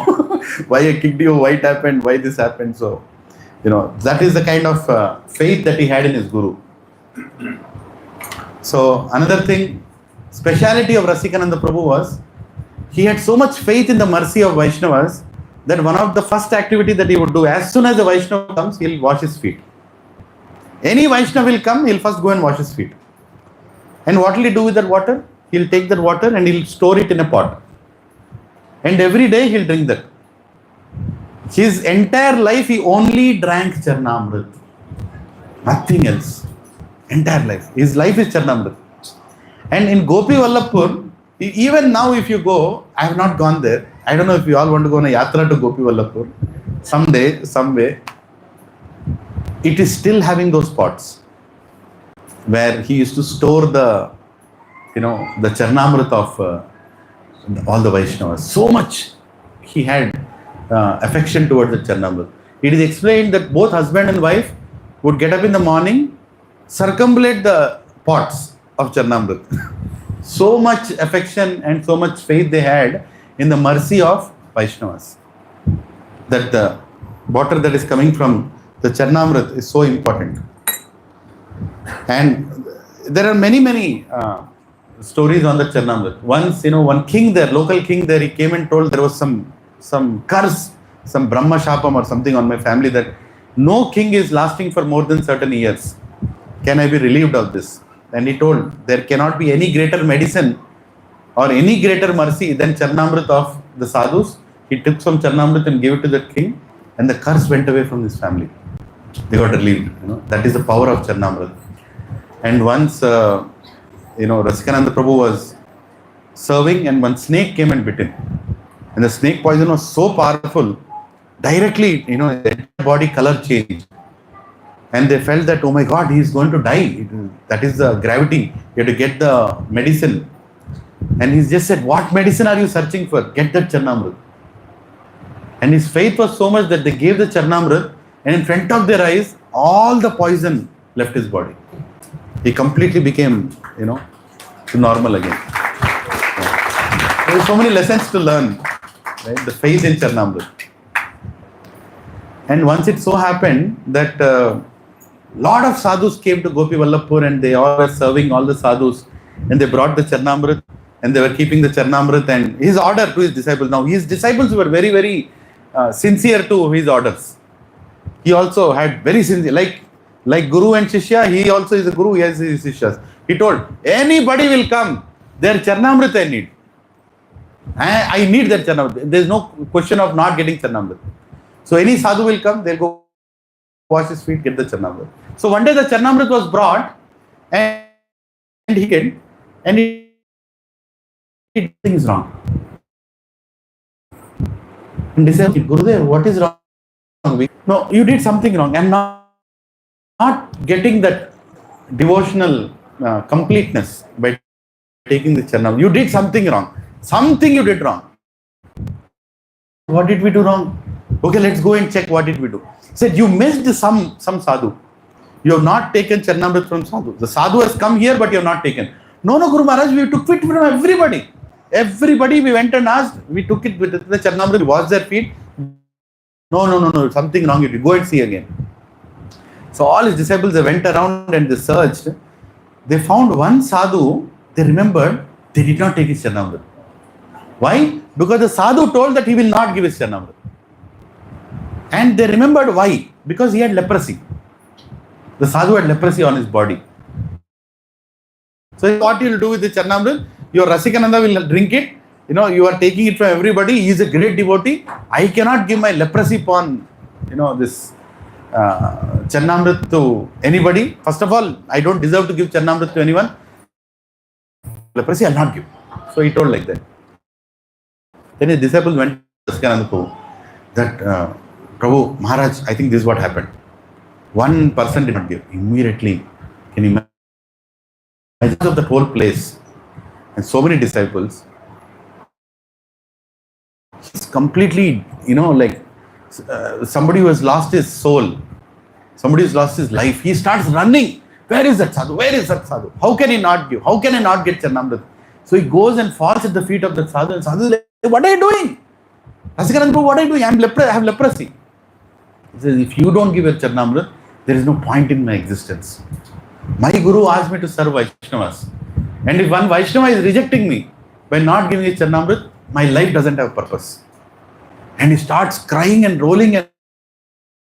And that sadhu, he's paradukha dukhi. He can't see that pain in Rasikananda Prabhu. He says, okay, take it. And then they wash his feet, and leprosy disease he has, and he takes that water and he drinks. And then Rasikananda Prabhu says, this is the perfection of Charnamrit. I have received the best Charnamrit in my life so far. This is the best Charnamrit. And as soon as his disciples hear that from his Guru, they say, we also wanted Charnamrit. And everybody starts drinking that from the feet of that sadhu. And they start drinking, and immediately many deceased people in that area come there, and they say that if this is the Charnamrit that is the best, we also want it. So those deceased people start taking the Charnamrit of that sadhu, and their diseases start vanishing. One by one, the diseases start vanishing. And at one point, Acharyas explained that sadhu who had that leprosy was none other than Swayam Shri Krishna. He appeared there to explain the glory of his own devotee Rasikananda, who had so much faith in sadhu's Charnamrit. With leprosy, he did not leave. He had to take Charnamrit from him. Right? So, and no wonder, because it is Krishna's Charnamrit, it was the most ecstatic Charnamrit that anybody could imagine. And all the diseases, everything, the whole area was getting cleansed just by taking the sadhu left from there. And many pastimes of Charnamrit like that. And he would make sure that every sadhu is given nice place to sit. One sadhu came, and this sadhu, husband and wife, they are serving Rasikananda Prabhu and Shamadevi, and all his disciples, they are serving everywhere. And one sadhu, they keep one plate, and they fill that plate with all the prasad and everything. And this sadhu told, I want one more plate. Normally, one plate is given. And so that person serving, he told, Maharajji, you have given one plate. Why do you need another plate? No, I want another plate because I drink bhang. I get hungry. So I need to make some reserve of some prasad in another plate. You get me another plate. So this disciple, he doesn't understand, the Vaishnava situation. He says, no, we will not give another plate. Only one everybody gets, and we'll give all the prasad in this plate. He gets so angry. He stands up and starts shouting, who the hell is in charge here? If this is what is Vaishnava service, if this is what is sadhu service, all I am asking for is another patela, they say, another plate. You are not bringing it. I don't understand. If you don't want to serve sadhus, better not serve sadhus.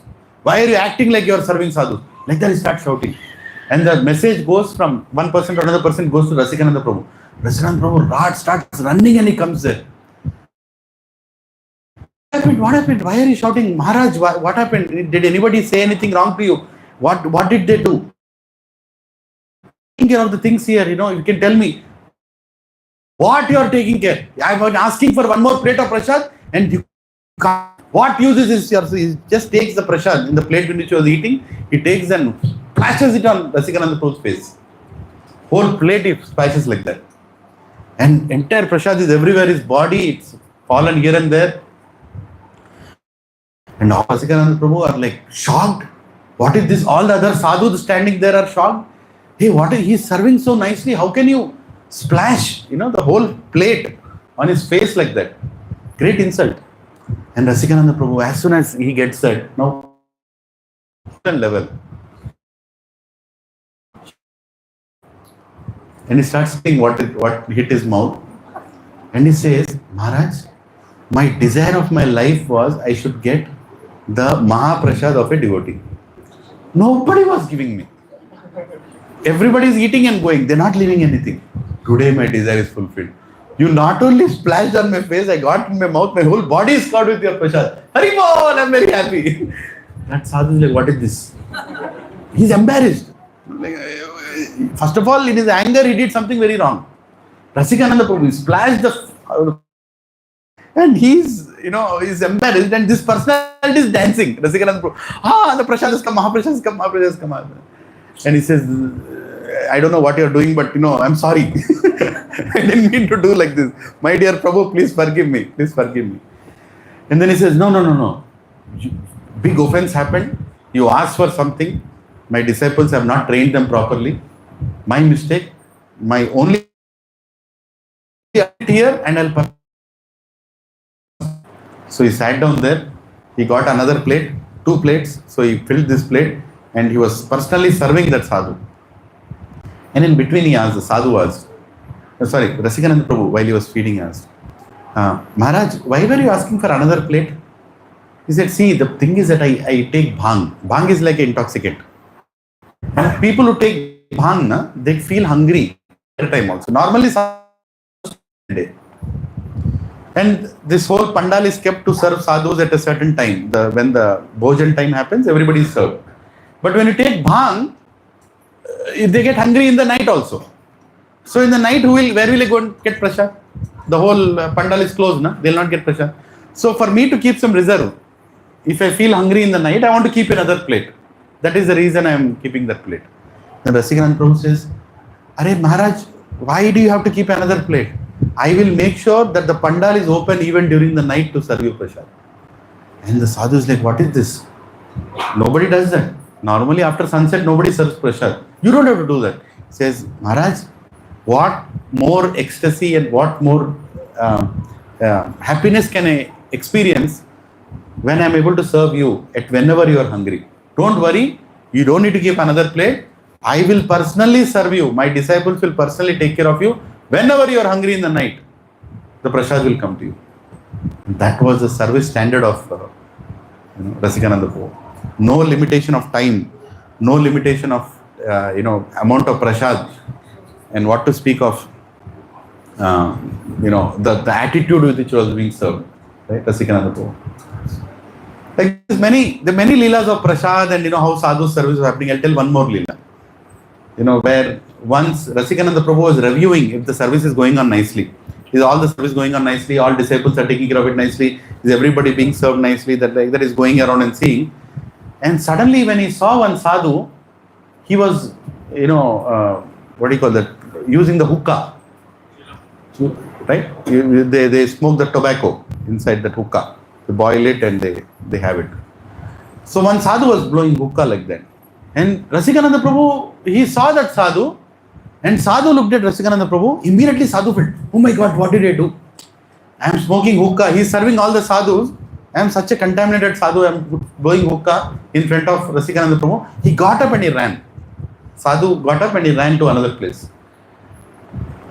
Now, what is Rasikananda Prabhu thinking? Prabhuji is beyond our conception. Rasikananda Prabhu is thinking, I did Vaishnava. Because of me, one sadhu became uncomfortable drinking hookah. Because of me.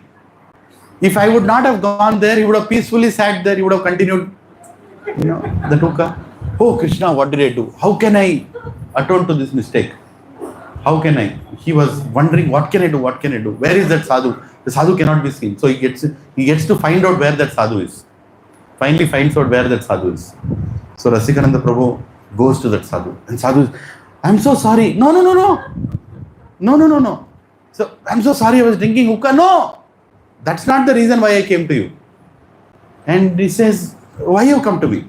He says, actually, every day I get stomach pain. Rasikananda Prabhu is telling to that sadhu. Every day I get stomach pain. Unless I take 2 blocks of that hookah, I don't feel the energy to serve. You have hookah, right? I need that hookah. To take a little bit of the medicine hookah, whatever you are taking. The sadhu is like, what's going on here? Vaishnava, you are serving so many sadhus. I am a foolish sadhu, so-called sadhu. I have come here with my hookah and you are telling me you will take that hookah. Why are you coming now? And Rasikananda Prabhu convinces him, no, actually I need it. Don't you see? I am getting stomach pain. Give that hookah immediately. So he gives that hookah. He puts tobacco in that, boils it nicely and he says, you can take it now. Rasikananda Prabhu acts like he is taking a hookah. He just acts. He acts like, he doesn't take it. Like this he does. And then he gives it to that. Thank you, Gurudev. Thank you, Maharaj. You saved me. Otherwise, my stomach pain would have killed me today. You can also have the hookah now. Now the sadhu becomes comfortable. Now I can also drink hookah. He drinks that. Sits there, he starts drinking hookah. And Rasikananda, and once in a while he's drinking, he's smoking that hookah. And then after some time, after both of them become comfortable, and Rasikananda Prabhu is making sure that the Vaishnava is comfortable. He's not running away from that place. And then after that time, he tells that, actually Maharaj, I have been addicted to smoking this hookah for my stomach. But I want to leave this hookah. But I am not getting any motivation. If you leave hookah, I will also leave hookah. By the way, hookah is bad for our health, na? It's not a right thing in devotion also. But I am so addicted. If you leave hookah, I will also leave hookah. Then the sadhu thinks, I can leave hookah because I am little bit addicted. This fellow is completely addicted. How can he leave hookah? He thinks about Rasikananda Prabhu. Every day this fellow is smoking hookah. Without that his stomach is not going. Let me try leaving hookah. Let me see if he can. So he tells Rasikananda Prabhu, okay, if you leave hookah, I will also leave hookah. Rasikananda Prabhu says, okay, if you leave hookah, I will also leave hookah. So both of them are serving each other by leaving hookah. And Rasikananda Prabhu is going to leave hookah. For him, leaving hookah is nothing. He never smoked hookah. And the sadhu, he stops smoking hookah. And Rasikananda Prabhu is so happy that I have Vaishnav's heart is not hurt. He came here to be served. Because of my presence, he felt uncomfortably left. But now, not only has he been served nicely, but I could serve him by making him leave the habit of hookah. What finding us? Beyond our... I don't know, how am I explaining that? Hare Krishna. It only keeps going more ecstatic. You want to hear more ecstatic, Leela? Okay, little more. So there is this land, there's a place called Vanpura. There's a place called Vanpura. There, the huge land is given to Vaishnavas, in the name of Vaishnavas. And whatever crops are grown there, those crops are sold, and with that money, Vaishnavas are fed prasad. It so happens that a Mughal emperor comes and conquers that land. He comes and conquers that land, and because the land is conquered, now the land is not there to grow the crops, and there is no money to serve the Vaishnavas. So the Vaishnava service is going down, money to take care of it. So this news goes to Shyamananda Pandit in Vrindavan, that in Vanpura village, the crops are not growing, the land has been taken over by a Mughal, so something has to happen. So Shyamananda Pandit Prabhu comes and tells this to Rasikananda Prabhu. He says, Rasikananda Prabhu, please go and take care of this, whatever issue is there, go and talk to the Mughal emperor or do whatever, but we need that land back so that it can be used in Vaishnava service. So Rasikananda Prabhu goes to that village, Vanpura.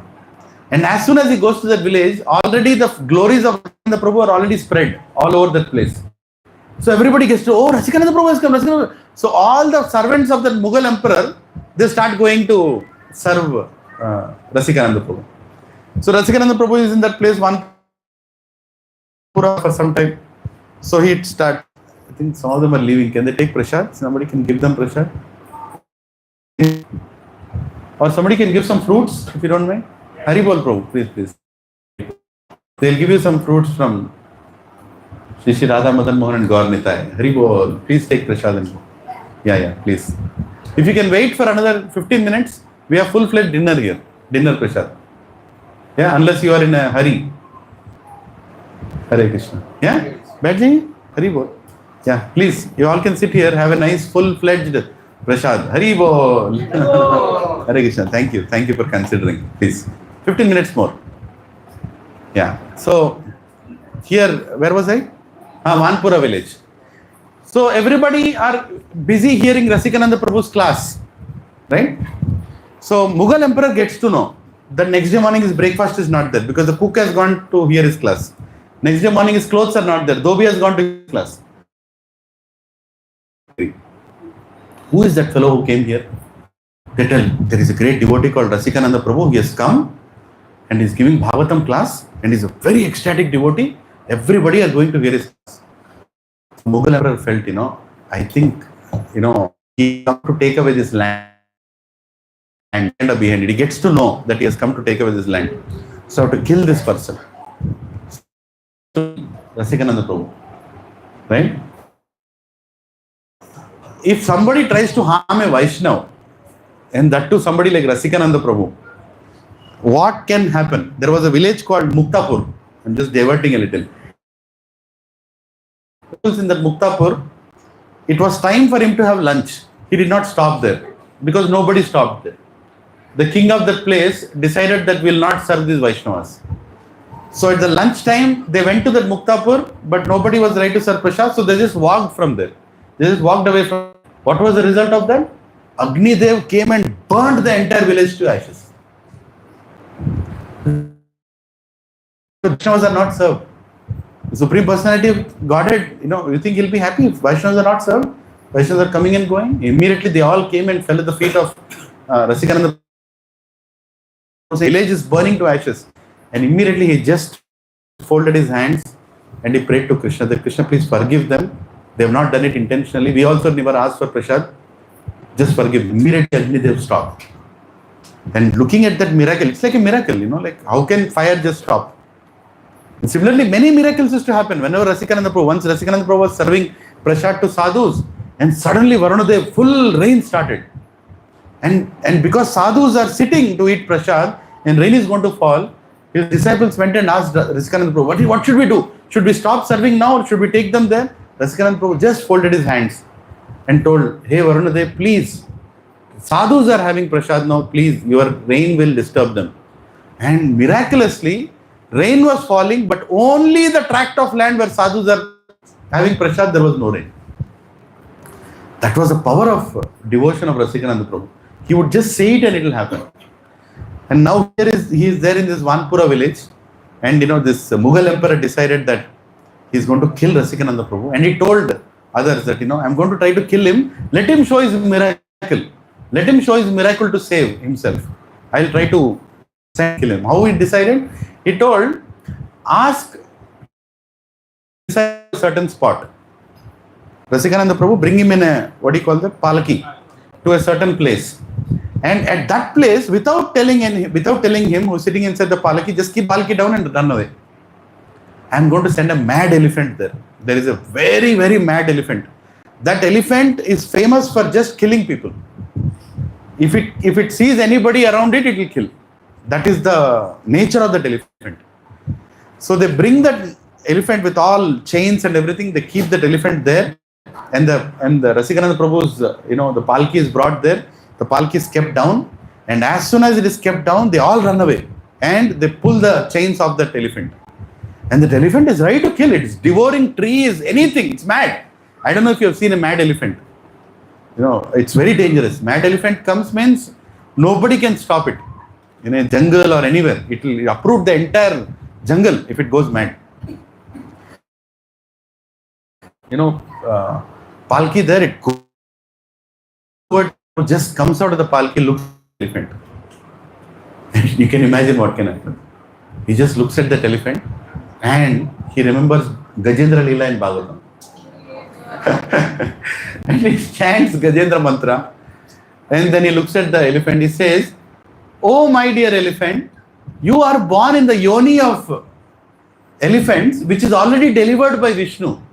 Oh, how fortunate you are. Since you have anyway taken birth in the body of elephant, why don't you chant Krishna's names?" Elephant might have got the shock of its life. What is going on here? Nobody did this to me. I am ready to kill people. I only know killing people. It completely became perplexed. And all those soldiers and disciples of Rasikananda Prabhu were shocked. What is going on here? And the elephant just bowed down and paid obeisances to Rasikananda Prabhu. Just paid obeisances. Rasikananda Prabhu, now he just goes to the elephant. He goes one more level. He goes to the elephant and he says, "You should chant Krishna's name." Elephant chants Krishna's names. Hare Krishna, Hare Krishna, Krishna Krishna, Hare Hare, Hare Rama, Rama Rama, Hare Hare. He's chanting Krishna's names. And then Rasikananda Prabhu decides, "Oh, you are such a great devotee of Krishna. I initiate you as Gopal Das." He names the elephant. "Your name is Gopal Das." And the elephant nods its head. "Yes, I am Gopal Das." And Rasikananda Prabhu says, He's initiated now, Gopal Das. A great devotee has come here, Gopal Das. He's chanting Krishna's names. He needs Kantimala. And immediately the disciples, they look around here and there. They go run around. They get 20 Kantimalas. They tie them all together. Because such a big Kantimala, no? Elephant Kantimala means what? Our Kantimala little, goes around 2-3 times. 3 times. Initiated devotees, they put it 3 times. Before initiation, you can put 2 times or 1 time. Now 3 times they have to put that Kantimala around that big elephant. More elephant, na? Is Gopal Das now. So they bring that, they join everything, and in front of everybody, Rasikananda Prabhu puts the elephant all 3 times and he joins Gopal Das. Now you will only honor Prasad because now you have Kantimala. Elephant, it eats 50 kgs in the morning, 50 kgs afternoon, 50 kgs when it's in bad mood, 50 kgs when it's in good mood, right? And it's only going to honor Prasad now. Now Gopal Das became a devotee, a disciple, and he told, Rasikananda Prabhu ordered, he said that now that you are a disciple, my disciple, now that you are a perfect Vaishnava, you are not going to create any disturbance to any of the Vaishnavas. And your primary duty, Gopal Das, is to serve the Vaishnavas. Wherever you see the Vaishnavas, you have to serve them. So Gopal Das said, I will serve Vaishnavas. What did he do? Wherever Bhagavad Katha is happening, he would go and pick up bags and bags of rice to bring there. He became like a transport vehicle for all services. When Bhagavad Katha is happening, he would go and bring lots of water from Ganges or from any river nearby and bring that water, carry the water and keep it. Once big Bhagavad Katha was happening, they didn't know. Rasikananda Prabhu is telling Bhagavad Katha, and hearing that Bhagavad Katha, Gopal Das became ecstatic, he's running and coming, everybody ran away. Sat down and was hearing Bhagavad Katha. Then he told, no, you should think, Vaishnavas are there, you should, Gopal Das, you should know, you are here to serve. Once Rasikananda Prabhu, he was in preaching movement, he was in a forest, got lost in the forest. And they didn't know which direction they're going. So suddenly they did not have any prasad also. And Gopal Das understood that my guru is lost in the forest. It immediately went to all the farmers around, it picked up whatever grains that it can, it found his guru in the forest and went and delivered the prasad to his guru. And Rasikananda Prabhu is very happy with Gopal Das. Gopal Das Prabhu ki! Yeah. And once, Mughal emperor, he got to know that there is this great elephant who is doing a lot of things. He wanted to get that elephant for himself. He designed a plan. This elephant will not come if we call. So he made some people disguised like devotees, like Vaishnavas. He sent and this actually crooked people dressing like sadhus, they went to Gopal Das and they told that we need your service. And Gopal Das said, yes, my guru told that I am there to serve you. I am there to serve. Yes, he nodded his head. I need you. And bring it to a place where we are doing some. Bring it there. So they took Gopal Das all the way from that place to the king. And when finally Gopal Das reached there, suddenly they bound him with all chains. They completely bound him with all chains, and Gopal Das was confused what just happened. And then Gopal Das understood, nodded its head. I think they have captured me. These are people are not sadhus. I got carried away. They are not sadhus. And it sat down there. And the Mughal emperor was very happy. Yes, I conquered this elephant. Now the elephant is mine. And they said, no, feed the elephant. It was not eating a single grain. Elephant was not eating. 1, 2 days passed, 3 days passed. It is not eating. And the people in that place, they started coming and telling the Mughal emperor, what are you doing? You're killing elephant. Elephant won't last for too long if it doesn't eat. Its Jatragni is like that, it has to eat. And Gopal Das is very clear, he will only eat the prasad of sadhus. Because after the initiation, Prabhu's and Matajis, he would not eat anything if you go and feed it. It will wait for all the sadhus to finish their leaves on which they ate those remnants and those leaves. That was Gopal Das's dedication for his guru. Only eating the prasad of sadhus. Like his guru Rasikananda, he would only drink Charnamrit. His disciple also was like that. He did not eat. So then at one point, one of them told, I think we should take it to a river. If we take him to a river, the Ganga is very nearby, we'll take him to the Ganga. And if it goes there, at least he'll drink some water. Let us take, he's not eating anyways. So they take Gopal Das to that Ganga, and then Gopal Das enters the Ganga, and it understands that I don't think they are going to leave me, and I don't think I can see my Guru again. So what is the use of being in this body if I can't see my Guru? It simply drowns itself and dies in that Ganga. And that news to Rasikananda Prabhu, that Gopal Das has left his body. And Rasikananda Prabhu says, it has achieved the greatest perfection of its life. Being a Gaja in the Gaja Yoni, just like it has left its body in Ganga. So Krishna and Gopal Das reach the lotus feet of Krishna. Like that Rasikananda Prabhu says, and he becomes very peaceful and happy. Of course, it's sad. But even now, if you go to Remuna, near Kirchor Gopinath temple, you will see a samadhi of Gopal Das, even now. That elephant samadhi is there. If you go to Remuna, you will see the samadhi of Gopal Das, the great Gopal Das elephant. Gopal Das Prabhu ki! Yeah. Such are the great glories. Once Rasikananda Prabhu, understanding the relationship between Guru and disciple, once Rasikananda Prabhu would eat any prasad after everybody eats.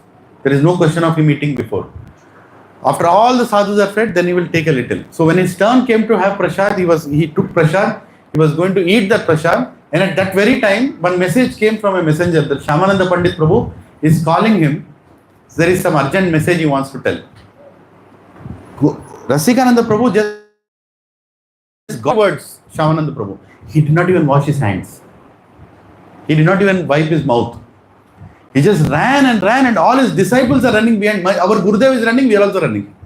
So he is running to his Guru, his disciples are running to their Guru, and everybody go to Shyamananda Prabhu, say, oh, Rasikananda, you come, sit down. I need to talk. What is that on your mouth? He sees, what is that on your mouth? What about your hands? Why don't you just go clean yourself and come? What is that? What did you do? He just doesn't say anything.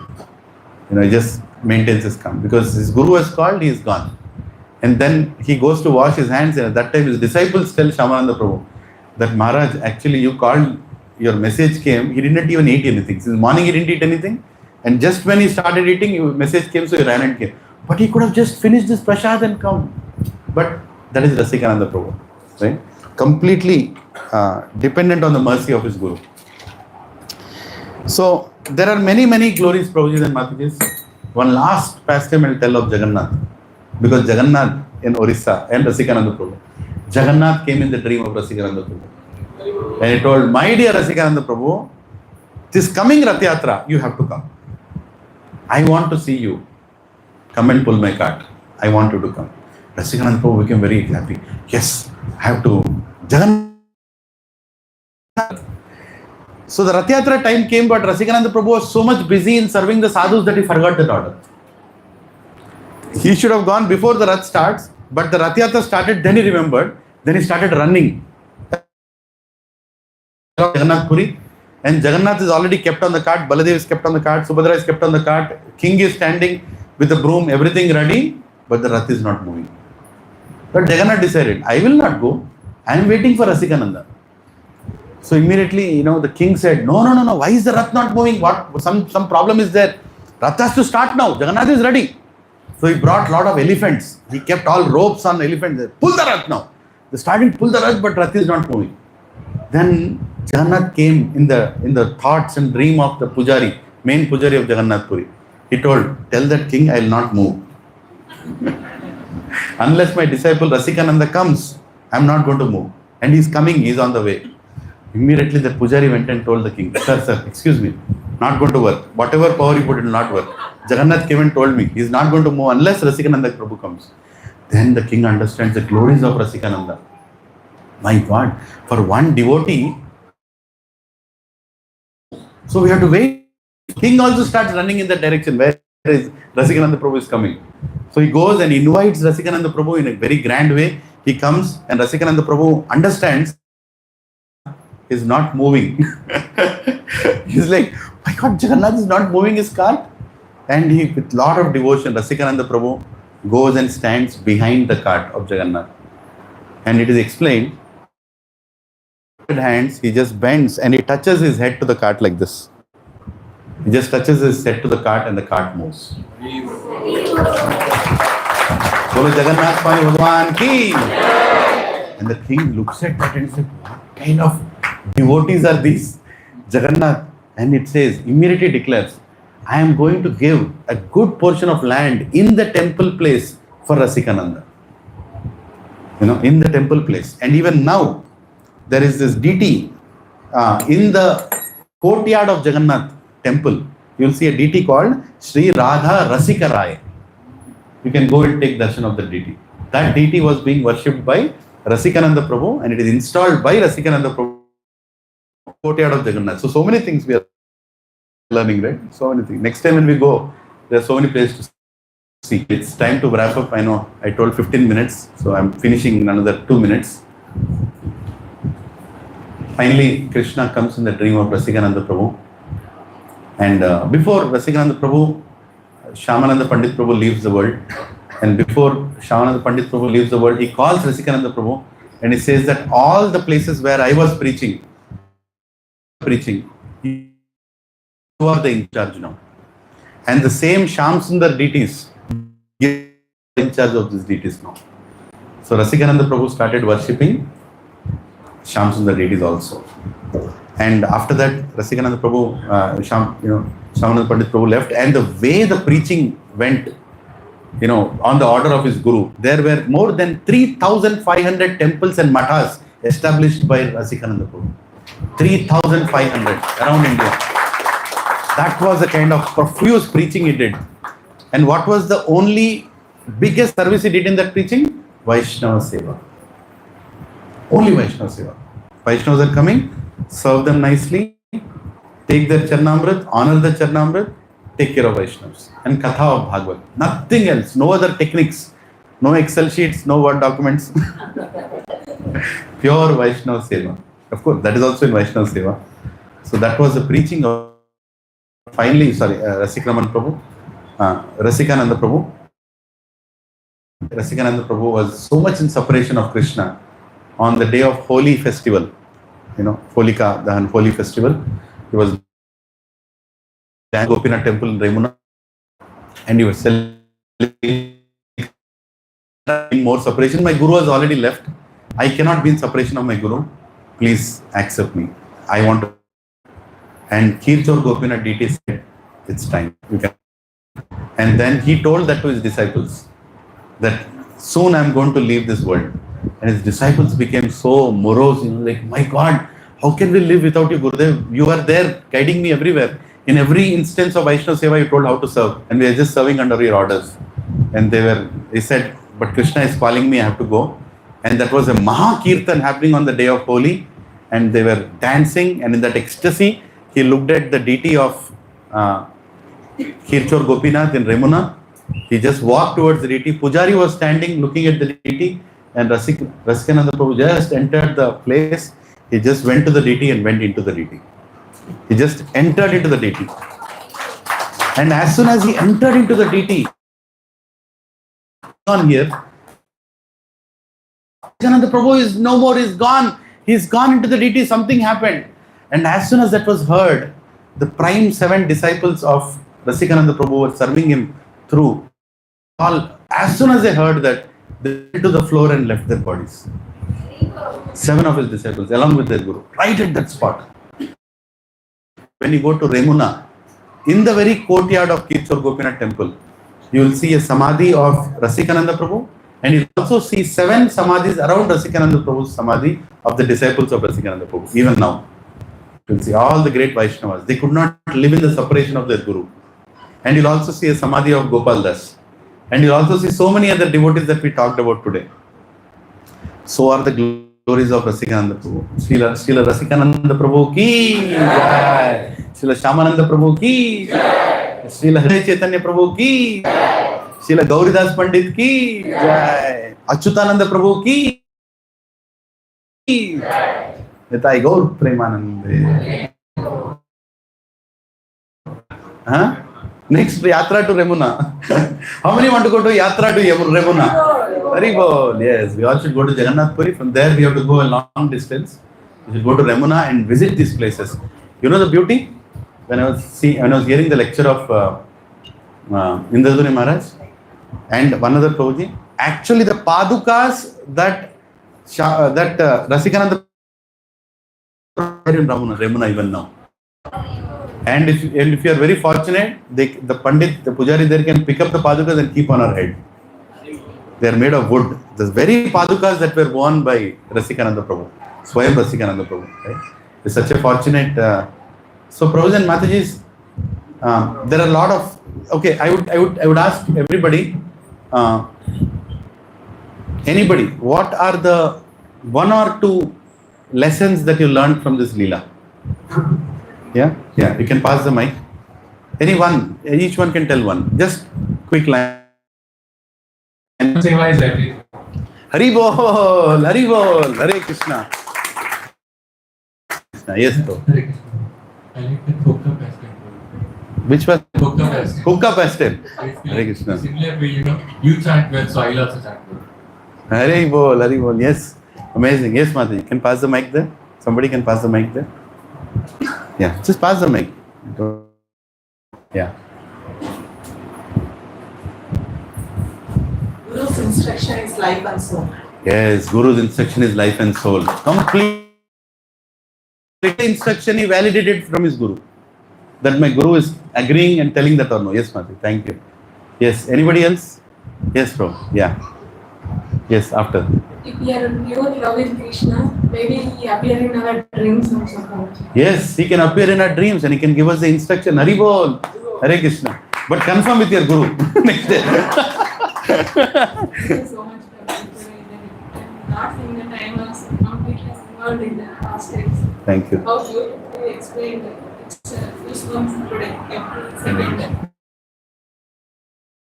0.01% purified because I repeated this past time. First time I'm hearing about this. Like you, no one explained. I feel Prabhuji. Oh, no, then you have wrong information. I will send you the exact links. The source is very better. This is contaminated. But I'll tell you something, Mataji. We all should repeat this pastime to our children. We all should repeat in our respective satsangs. So, Mataji, please. I saw you writing notes. Please do this. I'll tell you why. Because by repeating that, we'll become purified. Remember the first I started with Krishna telling Uddhava that to become purified, just repeating his leelas, his devotees' leelas will remove lust. Lust can only be removed by repeating this pastimes. We can't remove it. Thank you, Mataji. Yeah, Prabhu, you want to say something?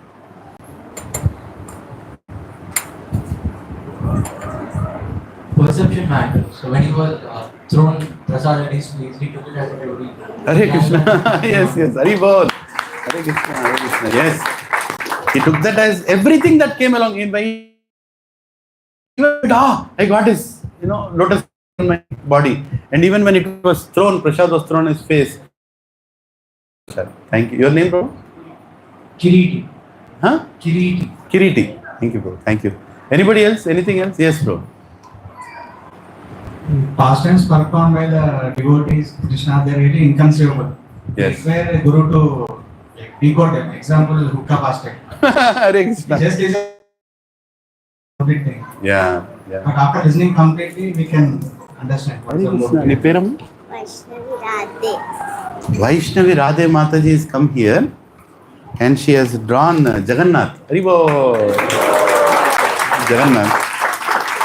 And Radha Krishna also are here. Radha Gopi Vallabh.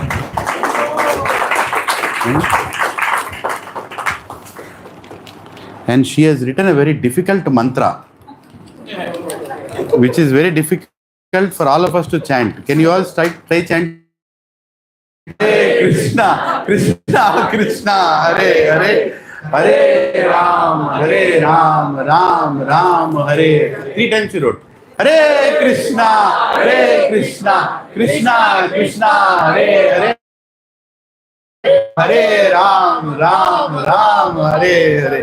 Hare Krishna, Krishna Krishna, Hare Hare. Hare Ram, Ram, Hare Hare. Yes. Yeah, and what a name. Who are our parents? Hari Bol. Hare Krishna Mataji, thank you. Hare Krishna, oh, Hari Bol, thank you. Wonderful. What a beautiful name. Vaishnavi Radhe. Beautiful name. Hare Krishna. And such a beautiful gift. Thank you. Hare Krishna. Thank you very much. Yeah. So, Prabhuji and Matajis, there are many. Nobody spoke about Charnamrita. I was waiting. Somebody will tell about Charnamrita. How important is Charnamrita?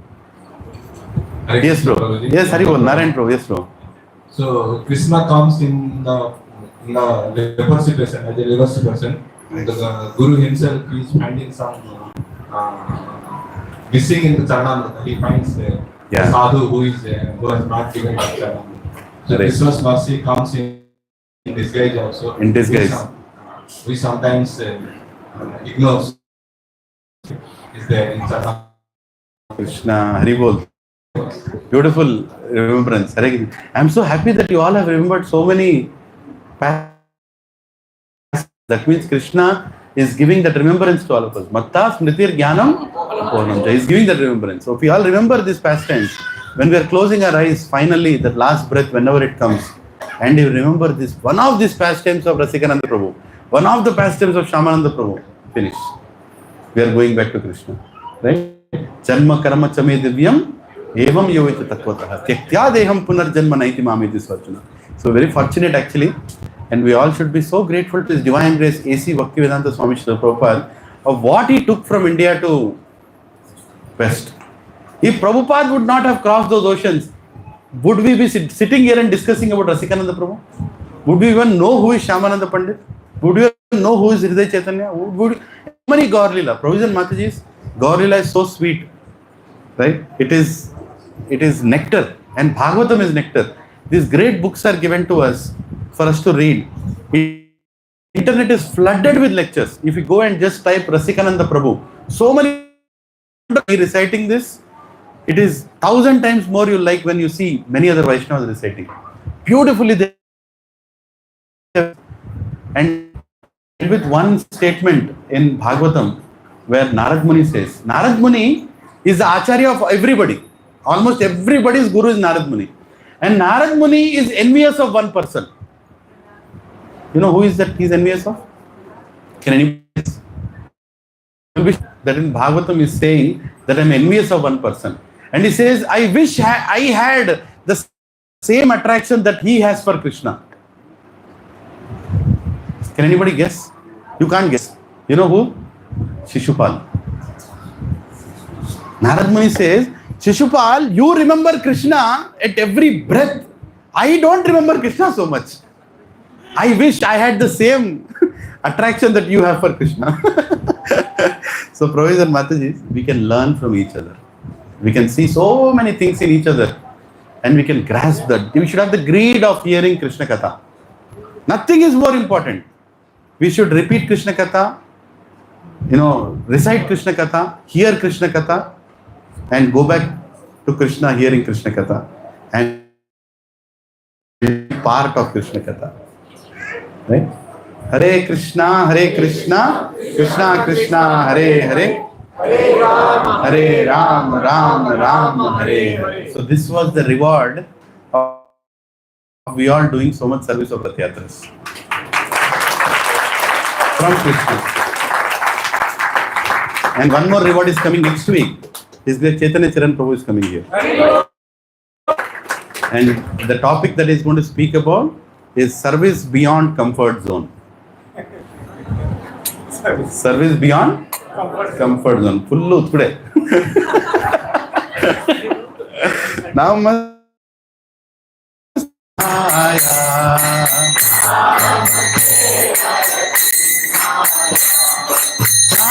Namaste Narasimhaya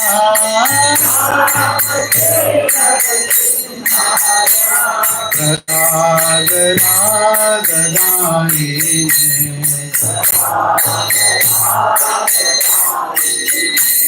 Hiranyakashi Purvaksha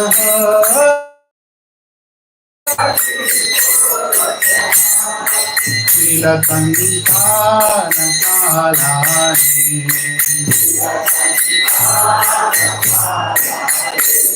Ito Narsimho Parat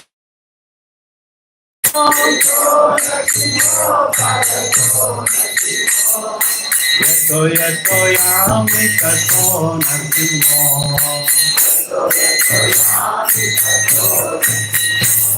Vaher Narsimho Hridaye Narsimho Nara Singhamani Sharanam Prapade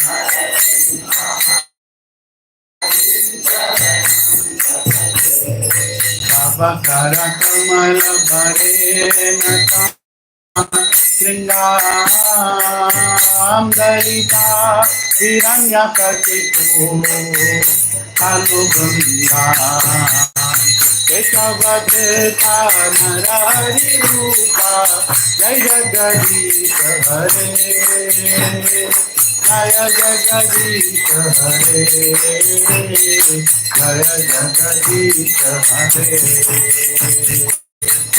Kara Kamara Varena Adbhuta Shinna Dalita Hiranyakashipu Keshavadeta Narari Rupa Jaya Jagadisha Hare, Jaya Jagadisha Hare, Jaya Narasimha Dev, Narasimha Dev, Narasimha Dev, Jaya Narasimha Dev.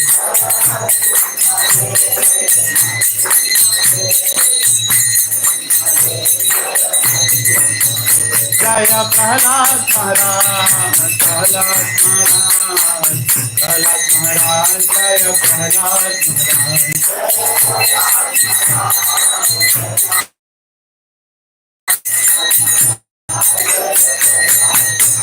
Jaya Jaya Prabhupada, Prabhupada, Prabhupada, Jai Jai Prabhupada.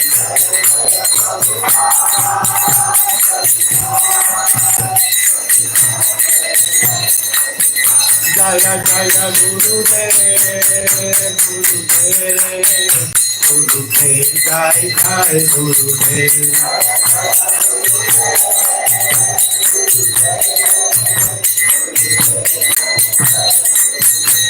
Jai Gaura Hari Bol, Hari Bol. Jai Gaura Hari Bol.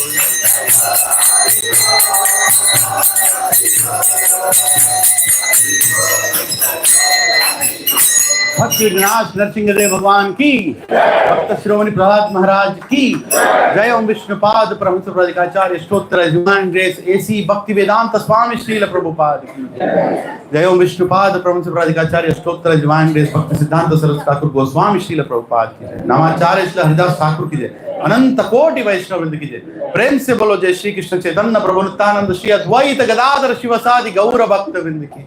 ओम श्री श्री राधा कृष्ण गोप गोपीनाथ राधा कुंड श्याम कुंड गिरी गोवर्धन की जय। श्री नवदीप मायापुर धाम की जय। पुरुषोत्तम क्षेत्र जगन्नाथपुरी धाम की जय। पुण्य क्षेत्र वृंदावन धाम की जय। गंगे मैया की जय। यमुने मैया की जय। भक्ति देवी की जय। कलियुग पावन तुलसी महारानी की जय। हरिनाम संकीर्तन की जय। ट्रांसजेंडर बुक डिस्ट्रीब्यूशन की जय। ट्रांसजेंडर प्रसादम डिस्ट्रीब्यूशन की जय। निताई गौर हरि प्रेमानंदे। All glories to assembled devotees. All glories to Sri Guru and Sri Gauranga. Vancha kalpatarubhyascha kripa sindhubhya eva cha patitanam pavanebhyo vaishnavebhyo namo namah. Ananta koti Vaishnav vrinda ki, Rasikananda Prabhu Leela ki, Nitai Gaur Premanande. So Provision Mataji, there is a nice movie getting released. Narsingharati remembered. Mahavatar Narsinghadev. It is being produced and made by a director who are devotees, primarily because we want to bring back the. Please torture, do whatever you want to do, take your entire office to that movie. And school, everybody, go to that movie. We are all going to that movie on 25th.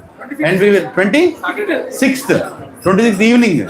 Yes, 26th evening, we are going to publish that theatre where we are going to go. We all will go and chant Narsingharati in the theatre. And Narsinghadev will tear the screen and come outside. Haribo! Nitai Gaur Premanand. Hare Krishna. Thank you very much.